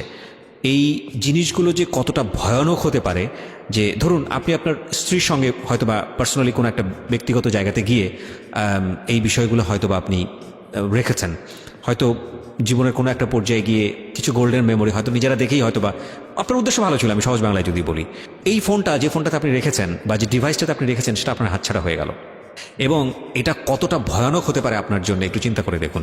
আমরা ইমোশনালি এত বেশি এই জায়গাগুলোতে ইনভলভ হচ্ছি যে এটার নেগেটিভ ইম্প্যাক্ট কতটা হতে পারে আমরা সেটা জানছি না। দেখুন, আমার দায়িত্বের জায়গাটা এটা। আমি যখন এই অনুষ্ঠানটা করি তখন আমি এই কথাটা এই কারণেই বলছি যে কম বেশি আমরা সবাই এই জিনিসগুলোর মধ্যে আমরা ইনভলভ। আমরা যেন এমন কোনো বিপদগামী সম্পর্কে গিয়ে এইসব জিনিস চর্চা না করি যাতে করে এই জিনিসগুলো আমাদের নিজের জীবনের জন্যই দুর্বিষহ হয়ে যায়। অর্থাৎ এমন যদি চর্চা করতেই হয় তাহলে এমন কিছু সম্পর্ক বা এমন সিকিউর জায়গা থেকে চর্চা করা উচিত যেটা কোনোভাবেই আপনার ভবিষ্যৎকে ভয়ানকভাবে ঝুঁকির মধ্যে ফেলে দেবে না। আর ওর জায়গাটা এমন হয়ে গেছে, বিশেষ করে আজকে মমো যে কথাগুলো এখানে বলছে, দুজনের যে ঘটনাটা, আমার কাছে মনে হচ্ছে এটা একটা অস্বাভাবিক সম্পর্ক। প্রেমের সম্পর্কের চেয়ে বেশি চলে গেছে হচ্ছে শারীরিক সম্পর্কের দিকে। ম্যাক্সিমাম ও যেটা বলতে চাচ্ছে সেটা হচ্ছে শারীরিক সম্পর্ক। এবং কতটা বিপদগামী শারীরিক সম্পর্ক দেখেন, দ্বিপাক্ষিকভাবেই ওদের কাছে প্রচুর ডকুমেন্টস ছিল যে এই ডকুমেন্টসগুলো চাইলে ওরা একে অপরের এগেনস্টে ব্যবহার করতে পারে। এবং এই ঘটনা আমাদের সমাজে শুধুমাত্র মমই ঘটনা না, এরকম অসংখ্য ঘটনা আমাদের সোসাইটিতে আছে, অসংখ্য ঘটনা। আমরা কিছুদিন আগেই এবং এখনও চলতেছে আমাদের খুব ওয়েল নোন একজন সেলিব্রিটির এরকম একটা ঘটনা আমরা আমাদের মিডিয়াতে ভাইরাল হতে দেখেছি। এবং আমার খুব বিরক্ত লেগেছে, আমি ব্যক্তিগত অপিনিয়ন এখানে বলছি, আমার খুব বিরক্ত লেগেছে এরকম একটা ইস্যু নিয়ে মানুষের এত বেশি আগ্রহ দেখে। ব্যাপার হচ্ছে যে এটাই যে আসলে আমরা কনস্ট্রাকটিভ বা ভালো জিনিসের প্রতি যতটা আগ্রহ দেখাই, আমাদের খুব ন্যাচারালি এইরকম জিনিসের প্রতি আগ্রহটা অনেক তীব্র হয়। এবং এটা নিয়ে যত পরিমাণ নাড়াচাড়া হয়েছে সোশ্যাল মিডিয়াতে, যেটা আসলেই খুব দুঃখজনক, দ্বিপাক্ষিকভাবেই খুব দুঃখজনক। কিন্তু আমার মনে হয় যে এটা শুধু একজন সেলিব্রিটি কিংবা সেলিব্রিটির সাথে জড়িত একজন মানুষ তার ঘটনা না, এরকম ঘটনা আমাদের সমাজে অহরহ ঘটছে। কিছু কিছু আপনি জানতে পারছেন, কিছু কিছু আপনি জানতে পারছেন না।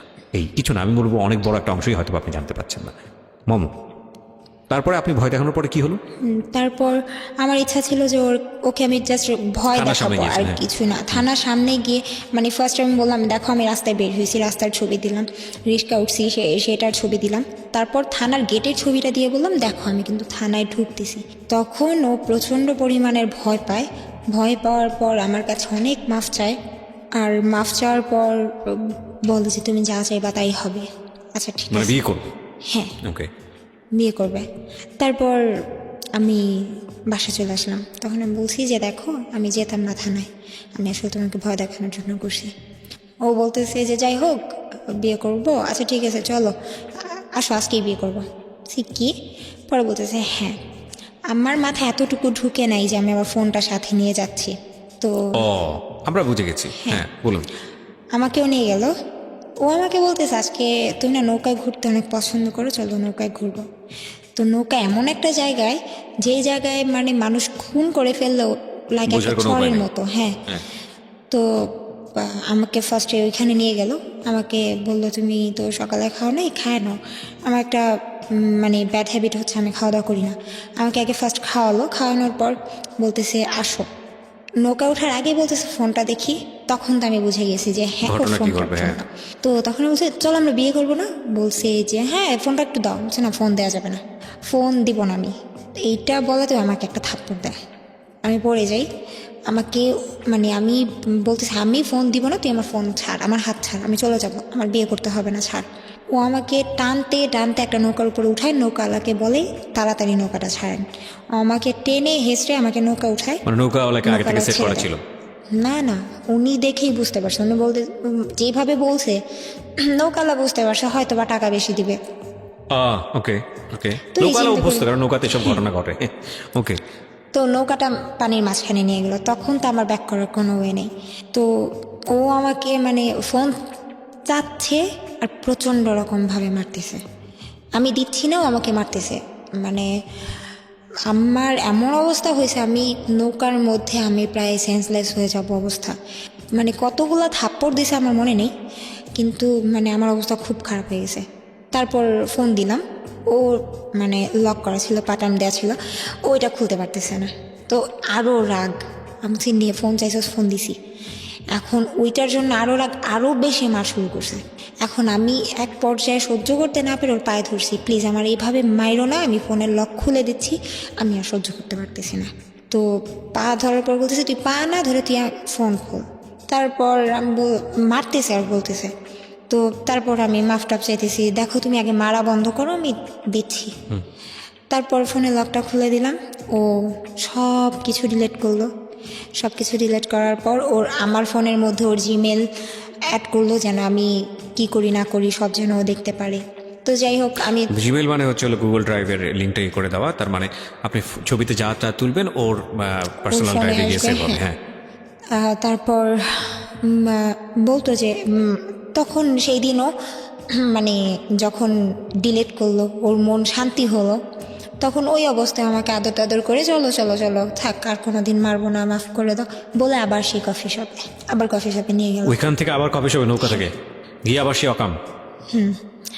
তারপর ওইখান থেকে আমার তো অবস্থা অনেক খারাপ, আমার ফ্রেন্ডের বাসায় নিয়ে গেল। প্রিয় শ্রোতা, ওর দিকে আঙ্গুল তুলবেন না। আমি জানি যে অনেকেই কমেন্টস করছেন, আজে বাজে কথা বলছেন ওর দিকে।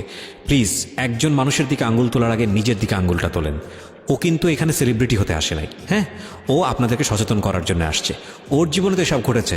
এমন হতে পারে যে এর চেয়েও ভয়ানক ঘটনা নিয়ে আপনি হয়তো বা গল্পটা শুনছেন, সুতরাং ওকে জাজমেন্টে যায়েন না, আপনারা নিজেরা সতর্ক হন। এবং এমনও হতে পারে যে মেয়েটি আজকে শুনছেন তার ঘটনা হয়তো বা এর চেয়েও ভয়ানক রকমের, যাতে বিপদে না পড়েন সেজন্যই এটা প্রচার করা হচ্ছে। সুতরাং ওর দিকে আঙ্গুল তুলেন না, নিজেরা সতর্ক হন। ওকে ধন্যবাদ দেন যে ওর নিজের জীবনের এত বড় একটা ঝুঁকি নিয়ে হলেও আপনাদেরকে বলে আজকে লাখ লাখ মানুষের সামনে কালার হয়েও আপনাদেরকে সতর্ক করতে এসছে। জি বলুন, বাসায় গেলেন তারপরে? হ্যাঁ, ফ্রেন্ডের বাসায় গেলাম। তো আমার ফ্রেন্ড বলতেছে তোর কি হয়েছে যে ফেস এমন ফুলে আছে, চোখ টোকেরই অবস্থা কেন? পরে হাসতে হাসতে বলতেছে ওরা মারছি, আর আমার বয়ফ্রেন্ড বলতেছে ওরা মারছি। তারপর বললো যে যাক তুমি উল্টাপাল্টা করছো, তুমি রাগ দেখাইছো এই জন্য মার খাইছো, আগে ডিলিট করলে কি হইতো? আমি বলছি তোমার ইচ্ছাই ছিল এটা না, তুমি আমাকে আনবা এগুলো ডিলিট করবা।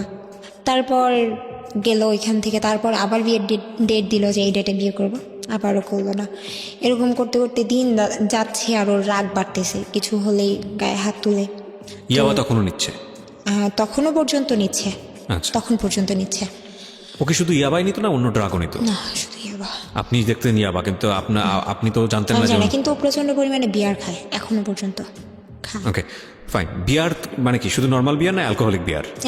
অ্যালকোহলিক বিয়ার, তার মানে সে ড্রিঙ্কসও করে। তারপর আমি গায়ে হাত তোলা শুনে করে। গায়ে হাত তোলা শুরু করলো। তারপর হঠাৎ করে মানে এরকম বিয়ের ডেট পিছাচ্ছে। এর মধ্যে আমি একটা জিনিস বাদ রেখে আসছিলাম। আমি যখন দেশের বাইরে ছিলাম ও আমার সাথে চ্যালেঞ্জ করছিল আর ওর একটা ফ্রেন্ডকে নিয়ে, যে তুই যদি ওকে মানে কনভিন্স করতে পারোস তাহলে তুই যা চাবি তাই পাবি। কাকে কনভিন্স করতে পারি? ওর বুঝিনি। একটা ফ্রেন্ড, ওর এই ফ্রেন্ডটা অনেক সুন্দর। ওর একটা ফ্রেন্ডকে কনভিন্স কিসের নিয়ে কনভিন্স?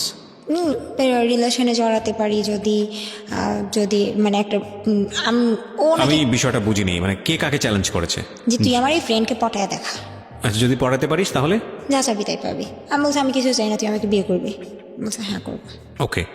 তো ওই ছেলেকে আমি এক পর্যায়ে একেবারে স্বাভাবিক, একটা ছেলে যত ভালোই থাক, একটা মেয়ে যদি ইমোশনাল হয়ে বা ওর সাথে যদি কন্টিনিউ কথা বলে, ওই ছেলেটা তার প্রতি এরকম করার ইচ্ছা কেন? জানি না, ও কারণ ওর এই ফ্রেন্ডটা নাকি অনেক মানে মুড দেখায়, কথা মানে কোনো মেয়ের সাথে কথা বলে না।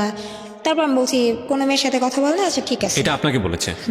আপনারা এই বিষয়গুলো একটু খেয়াল করবেন প্রিয় শ্রোতা, কারণ উদ্দেশ্যটা কি সেটা কিন্তু আমরা এখন পর্যন্ত জানি না। আমরা সামনের দিকে গেলে বিষয়টা আমরা ক্লিয়ার হব, ওকে? এবং এই উদ্দেশ্যটা হয়তো বা অন্য কোনো কিছু হতে পারে, যেটা ওকে বলেছে সেটা নাও হতে পারে। একটু সামনের দিকে গেলে হয়তো বা সেটা পরিষ্কার হবে। আচ্ছা, তো আপনি কি করেছিলেন সে কথা শোনার পরে? ওই তারপর ফ্রেন্ডের ওই সঙ্গে ছেলের সাথে কথা বলা শুরু করি। কথা বললে তো একটা ছেলে পড়ে যাবে, বিষয়টা এরকম না। একটা না মানে কথা বলতে থাকি, ছেলে আমাকে জিজ্ঞেস করে তুমি রিলেশন আছে? আমি বলছি না আমার কোনো রিলেশন নাই, আমি একা একা থাকি। মানে আমার দুর্বলতাগুলো দেখাতাম, আমি একা একা থাকি। ওই ছেলের সঙ্গে আপনার কি ধরনের কনভারসেশন হতো? আমি কি ধরনের বলতে বোঝাচ্ছি আপনি যেটা করেছেন? বয়ফ্রেন্ডের চাইতে কম, ফ্রেন্ডের চাইতে বেশি। এই ছেলের সাথে তো জাস্ট এমনিতেই কথা বলতাম, ইমোশনালি ব্ল্যাকমেল করা যেটা আর কি। আচ্ছা, ওই ছেলেকে কোনো সেটাই ধরনের স্ন্যাপ করতেছিলাম। পাঠানো, ও কোনো ধরনের স্ন্যাপ পাঠানো, এগুলোর মধ্যে গেছেন কি? না না এরকম কিছু না। ফ্রেন্ড একসময় পড়ে গেল আপনার প্রতি, হ্যাঁ, তারপর? হ্যাঁ পটে গেল বলতে ছেলে কিন্তু প্রপোজও করে নাই, জাস্ট দুর্বল হয়ে গেছে আপনার প্রতি। মানে এমনিতে কথা চলতেছে। মানে আমি বুঝতেছিলাম হ্যাঁ এই ছেলেটা প্রপোজ করতে পারে, করবে। তার মধ্যে আমি দেখতেছি যে পাপ্পুর মন মেজাজ অন্যরকম। তখন আমি এই ছেলেটাকে সব সত্যি বলে দিলাম যে আসলে দেখো ভাইয়া, আসলে আমাকে তোমার ফ্রেন্ড আমাকে বলছিল আমি চাই না, আমি পারি না এগুলা, আমি তোমারে হার্ট করতে পারবো তো না। এই ঘটনাটা আপনি এখন কেন বলতেছেন? মানে এটা দ্বারা কি বলতেছি আমি। তো তারপর ওই যে কেন আমি ওর সাথে কথা বললাম এইটা ওর মাথায় ছিল। হ্যাঁ, এখন আমি যখন ওই যে দেশের বাইরে থেকে যখন আসলাম তখন একদিন ওর ফ্রেন্ডদের সাথে আমাকে পরিচয় করায় দিতেছে, ফ্রেন্ডের সাথে রাস্তায় দেখা হয়েছে। তো এই ফ্রেন্ডের সাথে দেখা হয়, যে ফ্রেন্ডের সাথে আমি ফোনে কথা বলছি। তো এই ফ্রেন্ডের সাথে দেখা হয়, সেদিন ওই ফ্রেন্ডের নাকি বার্থডে ছিল। তো আমি জাস্ট বলছি ভাইয়া হ্যাপি বার্থডে টু ইউ। এটা আমি কেন বললাম, মানে এই ছেলের সাথে আমার ফোনে আগে কথা হয়েছিল, এই ছেলের সাথে আমি কেন কথা বলবো, এইটা বলছি এই জন্য, এই কথাটা বলার জন্য ও আমাকে যে কি করলো, সবার সামনে অপমান করলো, সবার সামনে, ওই ছেলের সামনেই? সবার সামনে। ছেলেদের সাথে কথা না বললে তোর ভাল লাগে না, এইটা সেটা। আমি খারাপ কি করলাম? ক্রেজি ছিল, এবং এটা খুব স্বাভাবিক যে যে ধরনের ড্রাগ নিত এবং যেভাবে ওর লাইফস্টাইল ছিল, সেখানে হয়তো এই বিষয়গুলো খুব স্বাভাবিক। একজন ড্রাগ অ্যাডিক্ট মানুষের সঙ্গে আসলে তার কাছ থেকে খুব নর্মাল আচরণ আশা করাটা খুব অপ্রত্যাশিত। তবে এটাও ঠিক যে ড্রাগ না নিয়েও মানুষ অনেক সময় খুব অ্যাবনর্মাল অ্যাটিটিউড করে, সেটার পেছনে অবশ্য অনেক কারণ থাকে। যাই হোক, তারপর মানে আমি কান্না করতে করতে এখান থেকে সরে আসছি, কারণ ওই অপমানগুলো নিতে পারতেছিলাম না এতগুলো ছেলের সামনে। তারপর এরকম কিছুদিন পর পর মার চলতে থাকে, মারামারি। তো ওই দিনও মারে, যে ফ্রেন্ডের সাথে দেখা হলো ওই দিন প্রচণ্ড মারে। তারপর হঠাৎ করে একদিন বলতেছে যে ও, আমি এর মধ্যে আমার ভুলগুলো আমি বলে দিই, নইলে ও যদি কোনোদিন এটা শুনে তাহলে ও বলবে যে ওর ব্যাপারেই শুধু বলে গেছে, আমার ব্যাপারে বলিনি। আমার দোষগুলো হচ্ছে এটাই যে আমি যখন ও আমাকে মারতো বা ও আমার সাথে এরকম খারাপ ব্যবহার করতো, আমি সহ্য করতে না পেরে আমি চাইতাম ওর থেকে সরে যেতে। তো সরে যাওয়ার জন্য আমি অন্য কারোর সাথে রিলেশনে জড়াতে চেতাম, যে আমি যাই ওর সাথে, অন্য সন্ন্যের সাথে সেটা রিলেশন আপনার করি। জায়গা থেকে খুব স্বাভাবিক না? কারণ আপনি তো আপনার বাবা মাকে এরকম দেখেছেন, গায়ে হাত তুলছে, মারামারি করছে। হ্যাঁ, এবং আমিও খুব অবাক হচ্ছি যে এই সেম জিনিসটা দেখার পরে আপনি বিয়ের আগে সেম একই জিনিস পাচ্ছেন, তারপর এই ছেলেটাকে আপনি কেন বিয়ে করতে চাইবেন? আপনার তো একবার হওয়ার পরই এখান থেকে সরে আসার কথা। হ্যাঁ, তারপর হচ্ছে কারণ আমি ওকে অনেক লাভ করে ফেলছি। তারপর মানে আমার ভুলগুলো হচ্ছে যে আমি অন্য ছেলেদের সাথে কথা বলতাম, ওর ওই যে ওর জিমেলটা অ্যাড করা ছিল, ও দেখতো, ও আমার ফোনের কল লিস্ট ওর ওইখানে যেত। তো যার যার নাম্বার পেতো সবাইকে ফোন দিয়ে বলতো যে মম আমার গার্লফ্রেন্ড, আর সবাইকে আমার ছবিগুলো দিয়ে দিত, নিউড পিকগুলো দিত, যে দেখেন ওর সাথে আমার এত কিছু হয়েছে। নিউড পিকগুলো দিত সবাইকে? হ্যাঁ, সবাইকে বলতে যার সাথে আমি একটু মানে রিলেশনে যেতে চাচ্ছি, মানে কোনো ফ্রেন্ডলি রিলেশন নেই, আমি চাচ্ছি ওর সাথে রিলেশনে জড়ায় যাব, আমি আমার এই বয়ফ্রেন্ডের থেকে সরে যাব, এটা চেষ্টা করলেই ওই কাজটা করতাম। তো তখন মানে তখন আর আমি কারোর সাথে কথা বলতাম না, তখন আমার তো মুখই থাকতো না ছেলের সাথে কথা বলার, আর কি কথা বলবো। তারপর একটা পর্যায়ে গিয়ে আমি একটা জব নেই ওয়ারিতে, তো একটা ভালো একটা শপে জব নেই। ওইখানে আমার মানে যেই ম্যানেজার ছিল একটা মেয়ে, আমার ভালো ফ্রেন্ড ছিল, আমার সাথে ঝগড়া হয়ে ও আমার এই ফ্রেন্ডকে এই ছবিগুলো দিয়ে দেয়, আমার এই ছবি। আমার ফ্রেন্ড, আমি মানে প্রচণ্ড রকমের কান্না করি, বলতেছে দেখ দেখ এটা তুই, কত জঘন্য দেখতে তুই, মানে এই কথাগুলো আমাকে বলে আমার ফ্রেন্ড। তো বলতেছে তোর এইভাবে কথাগুলো বলার কারণ হয়েছে এটাই, যেন তুই ভুল কেন করলি, তুই এটা কেন করলি। তো তখন আমি ওরে বলছিলাম, আচ্ছা তুমি যে কাজটা করছো, একটা মেয়ে আর একটা মেয়ের সুখ কখনো দেখতে পারে না, আজকে না হোক কালকে যদি ওর সাথে আমার ঝগড়া হয় আর ওর যদি এটা দিয়ে আমার সাথে ব্ল্যাকমেল করে, ঠিক তার কিছুদিন পরে মেয়ের সাথে আমার ঝগড়া হয়েছে, ওই মেয়েটা আমাকে বলতেছে তোর এগুলো আছে, তোর কি মনে আছে? আমার কাছে কিন্তু আছে, আমি এগুলো দিয়ে কিন্তু তোর অনেক ক্ষতি করতে পারি। আমার আর কিচ্ছু বলার ছিল না, আমি মাথা নত করে ওইখান থেকে চাকরি ছেড়ে চলে আসছি। তো একটা ছেলের সাথে আমি রিলেশন করতে চাই, এরকম ওর থেকে আমি সরে যাব। তো একদিন আমার মনে আছে, সত্যি কথা, আমি ওই ছেলের সাথে রিস্কায় বসছিলাম, হাত ধরেই বসেছিলাম। রিস্কায় বসছিলাম বলতে আমি রিস্কা উঠতে পারি না, এখনও পর্যন্ত পারি না, আমার ভয় লাগে। তো আমি ছেলেটা হাত ধরে বসছিলাম, এটা ওকে আমি সত্যিটাই বলছি যে হ্যাঁ। তো এইটা জানার পর ওই ছেলেটাকেও আমার নিউড পিক দেয়, দেওয়ার পর ওই ছেলে আমার এলাকায় এসে আমাকে থ্রেট দিয়ে যায় যে এই তুই কারে বিলিভ করছস, কোন ছেলের সাথে রিলেশন করছস, আজকে আমি যদি চাই তাহলে তোর এমন অবস্থা করবো, তোর প্রস্টিটিউশন করা ছাড়া কোনো উপায় থাকবে না। এই ছেলেটা এইভাবে আমাকে গালাগালি করে যায়, তুই খারাপ, এটা সেটা এগুলো বলে। তারপর এই ইম্প্যাক্টগুলো খেয়াল করবেন প্রিয় শ্রোতা, যে ও কী পরিমাণ একটা জায়গায় বন্দী হয়ে গেছে এবং ওকে এই ছবিগুলো দিয়ে কী পরিমাণ ব্ল্যাকমেল করা হচ্ছে। একটা হচ্ছে যে শাস্তি দেওয়ার, একটা হচ্ছে পুরো জীবনটাকেই একটা খাঁচার মধ্যে বন্দি করে ফেলা, এবং সেই কাজটা কিন্তু এই ছেলেটা ওকে করছে। এবং ও ইমোশনালি বারবার এই ছেলেটার কাছে ফিরে আসতেছে, কোনো উপায় নেই বলে। হ্যাঁ, উই পোকা যেরকম আগুন দেখে আগুনের উপর ঝাঁপায় পড়ে, তারপরে দুটো পাখা হারায় সুরসুর করে ওখান থেকে ফিরে আসে অথবা মারা যায়, ওর অবস্থা হয়েছে ঠিক সেরকম। বলেন তারপর ওর থেকেও সরে গেলাম। সরে যাওয়ার পর লাস্ট আমি একটা ছেলের সাথে রিলেশন করি, ওই ছেলেটা আমার সব জানতো, আমি ছেলেটাকে সব বলছি যে আমার এগুলো হয়েছে, ও আমার সাথে এরকম ব্যবহার করে, সব কিছু জানার পর ছেলেটা আমাকে প্রচণ্ড রকমের লাভ করে। তো ওই ছেলেটা মানে সব জেনে শুনে ও আমাকে প্রেম করতে চায় না, আমাকে বিয়ে করতে চায়। তো একদিন ওর সাথে আমি মিট করার পর মানে সব কিছু বলার পর আমি অনেক কান্না করি, মানে কান্না পেয়ে যায়। তো ওই ছেলেটা আমাকে বলে যে আমি তোমার সাথে প্রেম করব না, আমি তোমাকে বিয়ে করব। তো সেই দিনের পরে আরেকদিন মিট হয়, তখন দুষ্টামি করতে করতে সত্যি কথা যেটা, আমি ওই ছেলের গালে একটা কিস করি। ছেলেটাই বলছিল ওর ফ্রেন্ডদের সামনে, ওর ফ্রেন্ডরা বলতেছিল আমার ভাবি, বলতেছিল তোর ভাবি হয়, না আমার বিশ্বাস হয় না এটা আমাদের ভাবি। পরে আমি বলছি কি করলে বিশ্বাস হবে, বলতেছে যে আচ্ছা তাহলে ওর ভাইকে একটা কিস করেন তাহলে বিশ্বাস হবে। তো আমি তখন ওর গালে একটা কিস করি, সেটাও আমি ওরে বলে দিয়েছি আমি না এটা করে ফেলছি, আমি এটা করছি। তো তখন এটা নিয়েও অনেক কাহিনী, ওই ছেলেকেও জানা তাই শোনায়, তো এগুলো চলতে থাকে। তো একটা পর্যায়ে হঠাৎ করে একদিন মানে বলতেছে ওর নামে নাকি কোন জায়গা নিয়ে মামলা হয়েছে, ও এখন পলাতক, যে আমি এখন পলাতক আছি, আমি কয়েকদিন ঢাকার বাইরে থাকবো, তুমি টেনশন করো না, আমি সুযোগ পেলে তোমাকে ফোন দিব। আমি তো কান্নাকাটি শুরু করে দিছি, আল্লাহ এটা কি হইলো। তো আমি বললাম যে কি এমন হলো যে তোমার পলাতক থাকতে হবে, বলতেছে আমি ঢাকাতেই থাকতে পারবো না। তো বললাম আচ্ছা ঠিক আছে থাকো, ওর বাসা বাড়ি চিনতেন? ভালোভাবে থাকো। না বাসা বলতে ওর বাসা চিনতাম না, আচ্ছা, এমনিতে ওর জানতাম যে ওইখানে থাকে। তো ওর তারপর হঠাৎ করে মানে 2-3 দিন যায়, ফোন দেয় না। তারপর 2-3 দিন পর একদিন ফোন দিয়ে বলে যে মানে অনেক নীরব একটা বন্ধ একটা জায়গায় বসে বলে দেখো আমাকে আটকে রাখছে এখানে, এমন একটা অবস্থা, মানে পলাতক থাকতে হচ্ছে, আমাকে পুলিশ পাইলে নিয়ে যাবে। সে কেন, জায়গা নিয়ে কি হয়েছে আমাকে বলো। বলতেছে যে আসলে জায়গাটা যার থেকে নিয়েছে এটা নিয়ে একটু প্রবলেম হয়েছে। আচ্ছা ঠিক আছে। তারপরে একটানা 2 সপ্তাহের মতো কোনো নেই, খবর নাই, একেবারে টোটালি কথা বন্ধ। হঠাৎ একদিন এই কথা বন্ধের এই মাঝখানে হঠাৎ একদিন আমি খাওয়া দাওয়া করতেছি, মানে কেন জানি আমার খাবার নামতেছে না গলা দিয়ে, খেতেই পারতেছি না, এত খারাপ লাগতেছে, মানে বুঝাইতে পারবো না, কেমন যেন লাগতেছে। তোর ফোন দিতেছি, ফোন কোনোভাবেই পাচ্ছি না। তারপর আমি ওর ফ্রেন্ডের দোকান চিনতাম এলিফ্যান্ট রোডে, তো আমি ওর ফ্রেন্ডকে ফোন দিয়ে বললাম তার কিছুদিন পরে, মানে 2 সপ্তাহ যখন শেষ, বললাম যে আসলে আমি তোমার সাথে একটু দেখা করতে চাই। পরে বলতেছে আচ্ছা ঠিক আছে আসো। আমি ওর দোকানে গেলাম, বললাম যে তুমি একটু ওরে ফোন দিয়ে আসতে বলো, আমি আসছি তুমি বইলো না। পরে বলতেছে আসতে বললে এখন তো পারবো না, আমার দোকান বন্ধ হলে তারপর আসতে বলবো, তুমি বসো। তো দোকান বন্ধ হতে তখনও 4-5 ঘন্টা বাকি, আমি একটানা 4-5 ঘন্টা বসে আছি ওইখানে।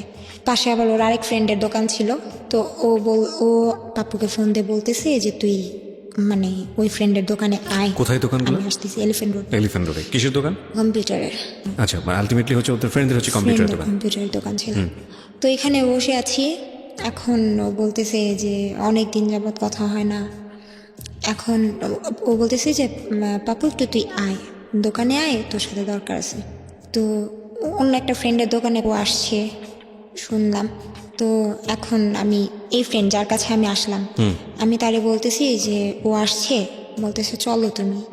তো আমাকে নিয়ে গেল, আমি মানে এতদিন যাবত যে কথা হচ্ছে না বা ঝগড়া হয়েছে, আমি সব কিছু ভুলে গিয়ে আমি দৌড় দিয়ে ওর সামনে যে বলতেছি তুমি আসছো। পরে আসছো বলে 2টা হাত আমি ধরছি, হাতটা ধরার পর আমি মানে দেখি যে ও 2 হাত ভর্তি মেহেদি দেওয়া। তো তখন আমি মানে কেন জানি নিজের মন থেকে হঠাৎ করে মুখ দিয়ে বলে ফেলছি তুমি বিয়ে করছো। বলতে চাই নাই, কেন যেন বের হয়ে গেছে মুখ থেকে, অন্য কথাও তো বলতে পারতাম, বা বিয়ে ছাড়া কি মানুষ মেহেদি দেয় না, দিতেই পারে। আমার মুখ থেকে ওইটাই বেরিয়েছে। বলতেছে আরে বোকা, আমি তো আমার কাজিনদের বাসায় ছিলাম, আর কাজিনরা সবাই মেহেদি টেহেদি দিছে, এতদিন পর গেছি আমাকেও জোর করে দিয়ে দিছে। আচ্ছা ভালো কথা দিছে। বলতেছে দেখো মেহেদি দিছি, তোমার নাম লেখা আছে হাতে। দেখলাম হ্যাঁ সত্যি আমার নাম দেয়াই আছে। তারপর অনেক খুশি হইলাম যে যাক শেষ পর্যন্ত মিল হলো। হঠাৎ করে একদিন মানে ওর সাথে দেখা হয়েছে টিএসিতে, ওর সাথে দেখা হয়েছে, দেখে ওর হাতে একটা আংটি পরানো ছিল। বলছি তুমি তো আংটি পরো না, গোল্ডের, তাও আবার কিসের এটা। পরে বলতেছে না দুলাভাইয়ের আংটি, এটা আমি একটু পরে আসছি, মানে আমার মা তো সব স্বর্ণের জিনিসগুলো নামেছে, তো এটা একটু দেখলাম, দেখার পর আমি পড়ছি। আচ্ছা ঠিক আছে। সব কিছুই ঠিক আছে, কিন্তু আমার মন বলতেছিল ও বিয়ে করে ফেলছে। তারপর ও আমাকে বলে না, তো হঠাৎ করেই ও টিএসসিতে আমরা বসছি, বসার পর আমি কেন যেন বলছি দেখো তো কয়টা বাজে, ওর ফোনটা বের করছে, বের করে জাস্ট ওই লক বাটনে চাপ দিছে দেখার জন্য কয়টা বাজে। আমি না কি দেখলাম, আমার মনে হলো যে ওর ফোনের মধ্যে ওয়ালপেপারে ছবি দেওয়া, সেটা হচ্ছে বিয়ের ছবি। দেখার পর মানে আমি ফোনটা একটু দেখি, ও দিবে না।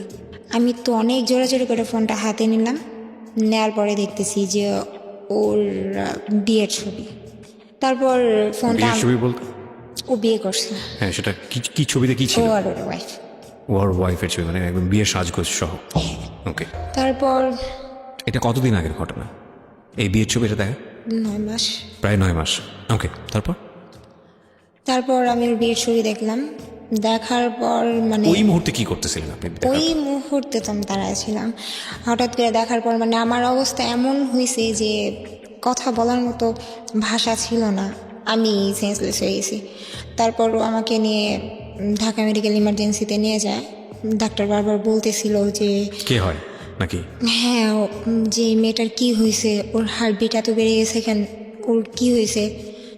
অবাক হয়েছি তখন আমি, ও ওদের কাছে বলতেছিল যে এই মেয়েটার বয়ফ্রেন্ড বিয়ে করে ফেলছে, আমি ওর ফ্রেন্ড হই। মানে এই কথাটা ও ডাক্তারকে বলে, আর আমার কানের কাছে এসে বলে যে তুই যদি এদিকে বলিস যে আমি তোর বয়ফ্রেন্ড হই, তাহলে আজকে সব শেষ। এত কিছুর পরেও সেই ধরনের কথা বলতেছে? আচ্ছা, এবং আপনি সেটা শুনতেছেন? তারপর আপনি কি করলেন? চুপচাপ? আমি তো তখন স্যালাইন চলতেছে, তখন ডাক্তার আসলো, আসার পর বলতেছে যে বিয়ে করে ফেলছে। হ্যাঁ, তুমি কোন অংশে কম আছো, যে তোমার হারাইছে ও তোমার হারাইছে, তুমি কাউরে হারাও নাই, এরকম আমি সান্ত্বনা দিচ্ছে। তো ওর ফ্রেন্ডরা আসলো, মানে আমি বারবার ওর দিকে তাকাচ্ছি আর মানে কেমন যেন একটা ফিলিংস হচ্ছে, আর আমি অনেক কান্না করতেছিলাম। ডাক্তার বলছে তুমি যদি এইভাবে কান্না করো তাহলে তো তুমি এই বয়সে হার্ট অ্যাটাক করবা। তারপর ওখান থেকে বাসায় যাই, বাসায় যাওয়ার পর মানে এরকম আবার ও আমাকে বোঝায় যে আমরা বিয়ে করব, যে এটা আমার মানে পরে শুনতে পারি যে ওর হাতে যে নামটা লেখা ছিল সেটা আসলে আমার যেই নাম, ওর নামে নাম ওর বউয়ের একই নাম, আমিও গেস করছিলাম আর কি। হ্যাঁ, আর ওর বউটা হচ্ছে ওর আপন মামাতো বোন। আর সবচেয়ে বড় কথা, ওর কাছে যে আমি সব কিছু শেয়ার করতাম আমার ফ্যামিলির, ও এইগুলো আমাকে অনেক খোঁটা দিত, তোর বাবা এটা, তোর মা এটা, মানে আমাকে এগুলো সম্পর্কের বলতো। যখন খুব তিক্ত জিনিসগুলো চলে আসে তখন এগুলো নিয়ে মানুষ খোঁটা দেয়। হ্যাঁ, মানে তখন বলতাম যে তখন আমি বলছিলাম আমার শ্বশুর কি করে, তো ওর শ্বশুর ওই জায়গার অনেক নামি দামি একটা লোক। তখন বলছে হয়তো এই জন্যই তুমি আমার এই বিয়ে করো নাই। তো ও এইসব বলতো। আর তারপর ওর একটু you can no you can cry. আপনি আরামসে, সমস্যা নাই। আপনি যদি কাঁদতে চান কাঁদতে পারেন, কোনো সমস্যা নাই, রিল্যাক্স। তারপর ও বলতো যে তোর মতো ফকিন্নিকে আমি কেন বিয়ে করবো, তোর মতো ফকিন্নিকে আমি কেন বিয়ে করব, তোর বাবা 2 বিয়ে করছে, এটা সেটা। এগুলো বিয়ের পরে বলতো? তারপর বোঝাইতো যে আমি ওরে ছেড়ে দিব, আমি ওরে চাই না, আমার বাবা মা জোর করে আমাকে বিয়ে দিছে। আমি বলতেছে যেন সব কিছু হঠাৎ করে হয়ে গেছে, জোর করে বিয়ে দিছে, আমি বিয়েটা করতে চাই নাই। তারপর বলতেছে আচ্ছা ঠিক আছে, তোমার সাথে তোর যা হওয়ার হয়েই গেছে। বলতেছে বিশ্বাস করে ওর সাথে আমার ফিজিক্যাল হয়নি। আমি বলছি বিয়ে করছে ফিজিক্যাল হয়নি, বলছে না কাবিন হয়েছে ওর বাসায়, আমি আমার বাসায়। আমি বলছি আচ্ছা ঠিক আছে। তো এরকম হঠাৎ করে একদিন ওর ফোনে আমি দেখলাম যে ওর বউর রুমে বসা, মানে বাসর রাতের ছবি যেটা বিয়েতে তোলা হয়। আপনার সাথে তার মানে রেগুলারও মিশতো? বিয়ের পরেও মিশতো? হ্যাঁ। ওকে। তারপর ওই ছবিটা দেখার পর আমার ওই দিন অনেক অবস্থা খারাপ হয়ে যায়, মানে যখন এইগুলো দেখি তখনই তো আমার প্রায় অনেক খারাপ অবস্থা হয়ে যায়। তারপর ওর এগুলো দেখার পর আমি বলছি যে তুমি সব কিছু বাদ দাও, তুমি যদি আমার বিয়ে করা হয় তুমি ডিভোর্স করো। ও বলতেছে হ্যাঁ আমি ডিভোর্স করে তোমার বিয়ে করবো। তো আর সবচেয়েতে কি যে ওর সাথে যখন ঝগড়া হয় ও আমাকে বলে যে তুই আমি ছাড়াও তোকে অনেক ছেলেরা ইউজ করছে। তখন আমি বলছি তুমি দেখছো, তুমি নিজে জানো, তোমার মন জানে যে আমি কি ছিলাম। যেই ছেলেটা কন্টিনিউয়াসলি এসব কাজ করতো এবং আপনাকে সেই গল্পটা বলতো, সেই ছেলের মুখ দিয়ে ধরনের কথা বেরোতো কীভাবে, এবং আপনি সেগুলো আবার ডিফাইন করতে চেতেন কীভাবে, মানে আপনি সেগুলো ডিফেন্ড করতেন কেন? তারপরেও আপনি ওর কাছে জায়গা চাইতেন যে বিয়ের পরেও যদি একটু একটু জায়গা হয় বা এরকম সম্পর্কটা যদি স্বাভাবিক থাকে। মানে আপনার টার্গেটটা কী ছিল বলেন তো, ফ্র্যাঙ্কলি বলেন, মানে আপনি নিজেকে ছোট মনে করেন না, এটা হয়, ইমোশনালি হয় এরকম। বলেছি যে যাই হোক, আমি ওরে বলছি যে দেখো আমি আমার সংসারে কখনো সুখ দেখি নাই, আমি চাই যে আমার একটা সংসার হোক, আমি ভালো থাকি, আমার বাবা মা যেটা করছে সেটা যেন আমার সাথে না হয়। ওরে আমি অনেক রিকোয়েস্ট করছি, দেখো আমি ছোটবেলা থেকে বাবা যতটুকু সুখ দেখ সেটা বড় আচ্ছা কথা না। মামা, আমি আপনাকে থামাচ্ছি। আপনি কি বলতে পারেন ওকে আমি জানি, কিন্তু 9 মাসের ঘটনাটা আমি আনতে চাই, যে 9 মাসের বিয়ের পরেও আপনি ওর সাথে একটা সম্পর্ক মেনটেন করেছেন, রাইট? হ্যাঁ, আচ্ছা, তো এই সম্পর্কটা মেনটেন করেছেন, ও আপনাকে কি কথা দিয়ে সম্পর্কটা মেনটেন করেছে যে বিয়ে করবে আপনাকে? বিয়ে করবে। বিয়ে করার সিস্টেমটা কি হবে? ওর ওয়াইফকে ডিভোর্স দিবে? হ্যাঁ। আচ্ছা, এই ছেলেটা করে কি আসলে, পেশায় কি করে? কিছু করে না। কিছু করে না। আপনি এটা জানতে পেরেছেন। আমাকে কয়েকটা জিনিস বলেন।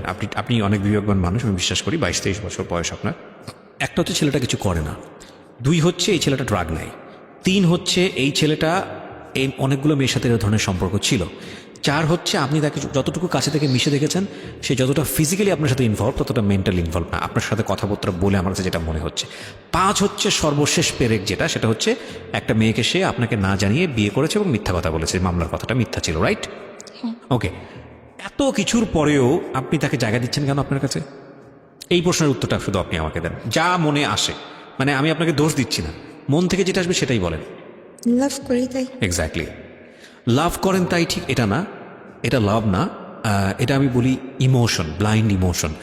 লাভ করেও মানুষ যুগের পর যুগ সেই মানুষটার কাছ থেকে দূরে থাকতে পারে, এটাও লাভ, কিন্তু এটা একটা ইমোশন এবং এটা খুব মারাত্মক রকমের ভুল একটা ইমোশন। আমরা যখন এই ইমোশনের মধ্যে থাকি আমরা বুঝি না যেটা ভুল, এটাই হচ্ছে সবচেয়ে বড় কথা, এবং এটা মেয়েদের সাইড থেকে খুব বেশি হয়। আমি আজকে ফ্র্যাঙ্কলি কথাটা বলতে পারি, কারণ তারা খুব বেশি আবেগপ্রবণ হয়। এবং একটা কথা আছে না, যে আমার এক বন্ধু বলেছিল এক সময়, যে একটা মেয়েকে যদি খুব সুন্দর করে যদি ডিরেক্টলি প্রপোজ করো, I want to make something special time with you, মেয়েটা তোমার কাছে ঠাস করে একটা চড় লাগিয়ে দেবে। কিন্তু তুমি যদি সুন্দর করে 5টা কবিতা নিয়ে গিয়ে তাকে যদি লিখিয়ে বলো যে আমি আসলে এই ধরনের একটা সময় চাচ্ছি তোমার কাছ থেকে, সে তোমাকে সময়টা দিবে, because naturally they are like this. So ওই জায়গাটা থেকে একটা মেয়ের হয়তো ভুল করাটা স্বাভাবিক, কিন্তু ভুলের তো একটা লেভেল থাকে। আমরা মমর দিকে আঙুল তুলতে যাই না, এরকম ভুল হয়, অনেক মানুষেরই হয়। আপনি এখনো কি তাকে লাভ করেন? মানে তাকে নিয়ে আপনি এখনো ঘর বাঁধার স্বপ্ন দেখেন? মানে এত কিছুর পরে, বিয়ের আগে আপনার গায়ে হাত তোলা, আপনাকে বাদ দিয়ে আরেকটা মেয়েকে বিয়ে করা, এত খোটা দেওয়া, এত কিছু করা, তারপরেও আপনি ওকে নিয়ে সংসার করার চিন্তা করছেন, এবং সেটা আপনার জীবনের একটা পূর্ব অভিজ্ঞতা আছে আপনার বাবা মাকে নিয়ে, তারপরেও মানে এতটা বেশি ইমোশনাল কি আসলে হওয়া উচিত? কি পেয়েছেন জীবনে, কি পেলেন এটা করে আসলে? ওর ওয়াইফ জানে আপনাদের সম্পর্ক? সবাই জানে। ওর আমি wife ও ওর জানে? বোনকেও একদিন আমাদের ছবি মানে আপনি না পাঠিয়েছেন?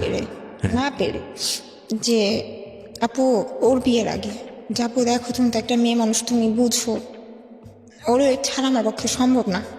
ওর বোন আমাকে বলছে যে তুমি যদি ভালো মেয়ে হতে তুমি কোনোদিন এটা করতে না, আমার ভাইয়ের সাথে তোমার সবাই বিয়ে মেয়েদেরকেই দোষটা দেয়, সবাই মেয়েদেরকেই দোষটা দেয়। এটা তো আসলে আমাদের সমাজের একটা নিয়ম হয়ে গেছে।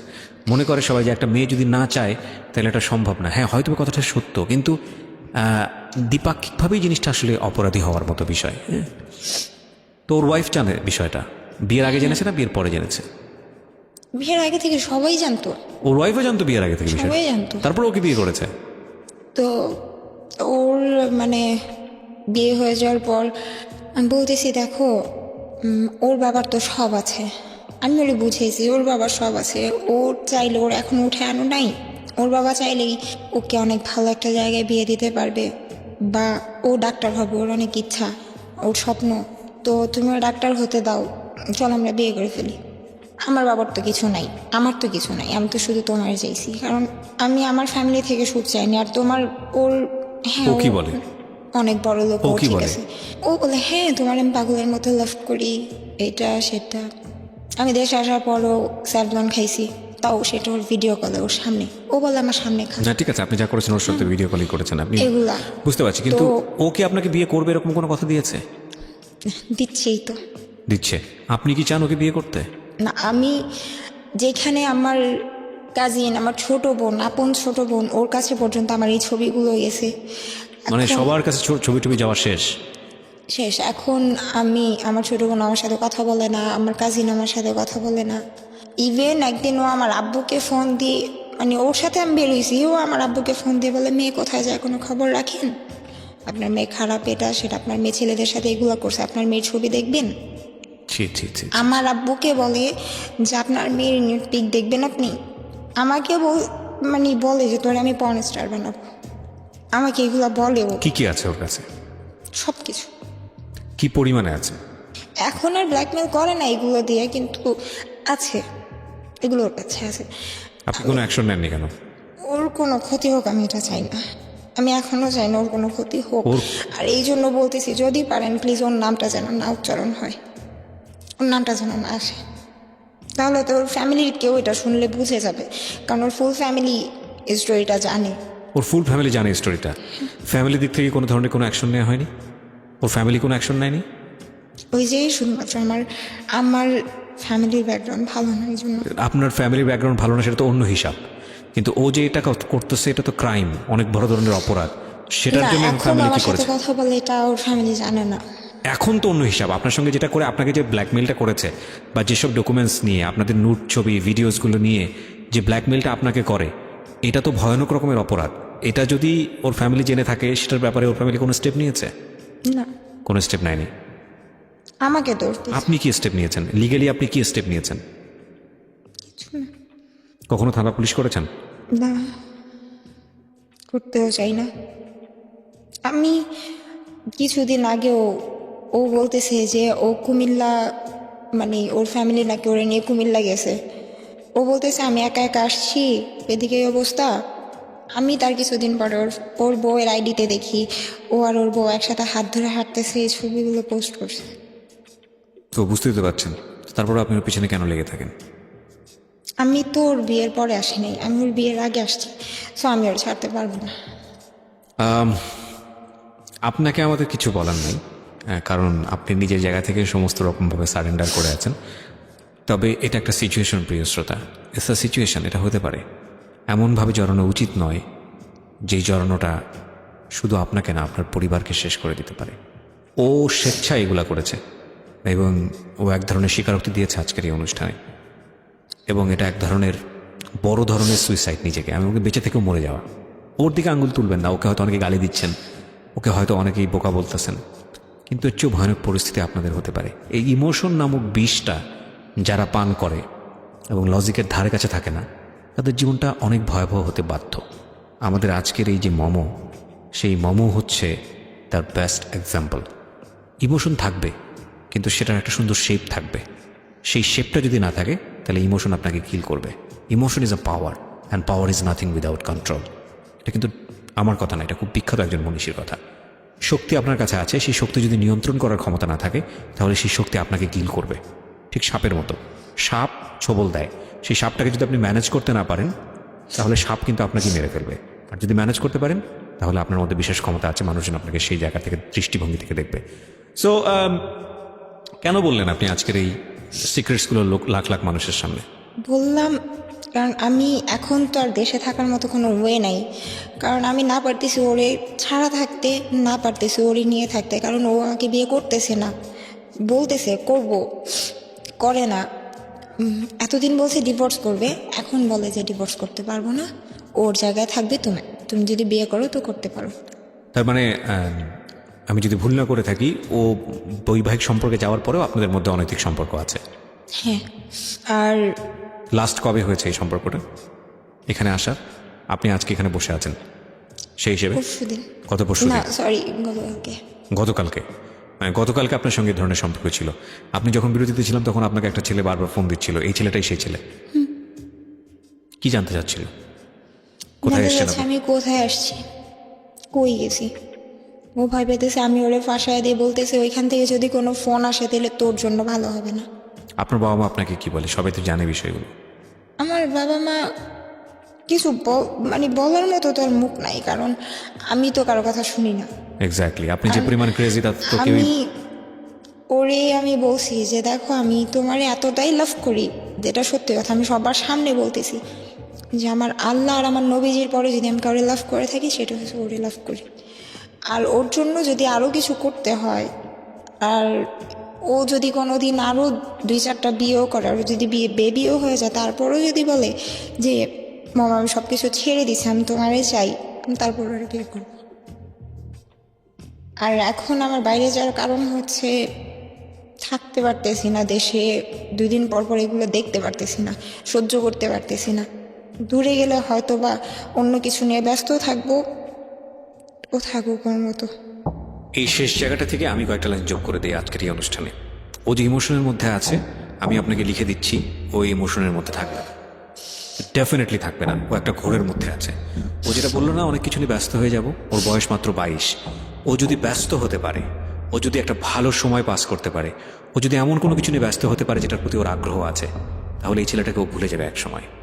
কিন্তু যেই জিনিসটা ওর মধ্যে থেকে যাবে, যেই ভয়াবহ জিনিসটা ওকে হয়তোবা একটা সুস্থ জীবনে কখনোই ফিরতে দেবে না, সেটা হচ্ছে এদের সময়কালীন যে ডকুমেন্টসগুলো। এবং এই ডকুমেন্টসগুলো একটা সময় হয়তোবা ও এই ছেলেটাকে শুধু ঘৃণাই করবে, শুধু হেটই করবে, কিন্তু এই ডকুমেন্টসগুলো পুরো জীবনটাকে শেষ করে দিতে পারে। এখানে একটা কথা আপনাদের সবার জন্যে, ছেলে মেয়ে নির্বিশেষে, যদি কোনো অন্তরঙ্গ সম্পর্কে গিয়ে আপনারা এই ধরনের কোনো স্ন্যাপস বা ভিডিওস করেন এবং করার পরে যদি এক পক্ষ এটাকে ব্ল্যাকমেইল করে, তাহলে অপর পক্ষের ভয় পাওয়ার কোনো কারণ নেই। বাংলাদেশের সাইবার ক্রাইম অ্যাক্টস অনুযায়ী এটা ভয়াবহ রকমের অপরাধ, এবং এই অপরাধের জন্যে তাকে ভয়ানক রকমভাবে শাস্তি পাওয়ার বিধান আছে। এবং এই ধরনের যেই মামলা হয়, 57(2) ধারার যে মামলা, হ্যাঁ, আইসিটি অ্যাক্টের মামলা, সেখানে সরকার নিজে বাদী হয়, সরকারবাদী কেস হয়ে যায়। সুতরাং বুঝতেই পাচ্ছেন, যদি, এবং পর্নোগ্রাফি একটা আইন আছে, এগুলো নতুন করা হয়েছে, সরকার এসব ব্যাপারে খুবই সচেতন। আমি বিশেষ করে মেয়েদেরকে সচেতন করার জন্য বলছি, যদি কোনো কারণে বয়ফ্রেন্ড কেন্দ্রিক হোক বা অন্য কোনো বিপদগামী সম্পর্কের মধ্যে গিয়ে যদি কেউ আপনাদেরকে ধরনের ব্ল্যাকমেইল করে, নিকটস্থ থানায় যাবেন, থানায় গিয়ে তার নামে জিডি করবেন, প্রয়োজনে পূর্ণ ডকুমেন্টস দিয়ে তার এগেনস্টে মামলা করবেন। এবং শুধু সে না, তার সঙ্গে কারা কারা এইসবে ইন্ধন দিয়েছে, কিভাবে ইন্ধন দিচ্ছে, তার ফ্যামিলি যদি জানা থাকে, তাহলে পুরো বিষয়টা আপনি সেখানে উল্লেখ করবেন। সরকার আপনার পাশে আছে। এছাড়াও নারী নির্যাতনে যত ধরনের সহযোগিতার প্রয়োজন, সেটার জন্য বিশেষ ফোন নম্বরও দেওয়া আছে। এবং নিজের জীবনের প্রতি অন্যায় করবেন না, যে অন্যায়টা এই মেয়েটা করছে। এর মধ্যে ন্যূনতম বোধ আছে, যে কারণে ও আজকের এই অনুষ্ঠানে এসছে সবাইকে সচেতন করার জন্য। আমরা সেই বোধটা আরও বড় হোক, আমরা সেটা চাইব। কিন্তু আপনারা ভুলটা করেন না, কারণ প্রতিটি জীবনই সম্ভাবনাময় জীবন।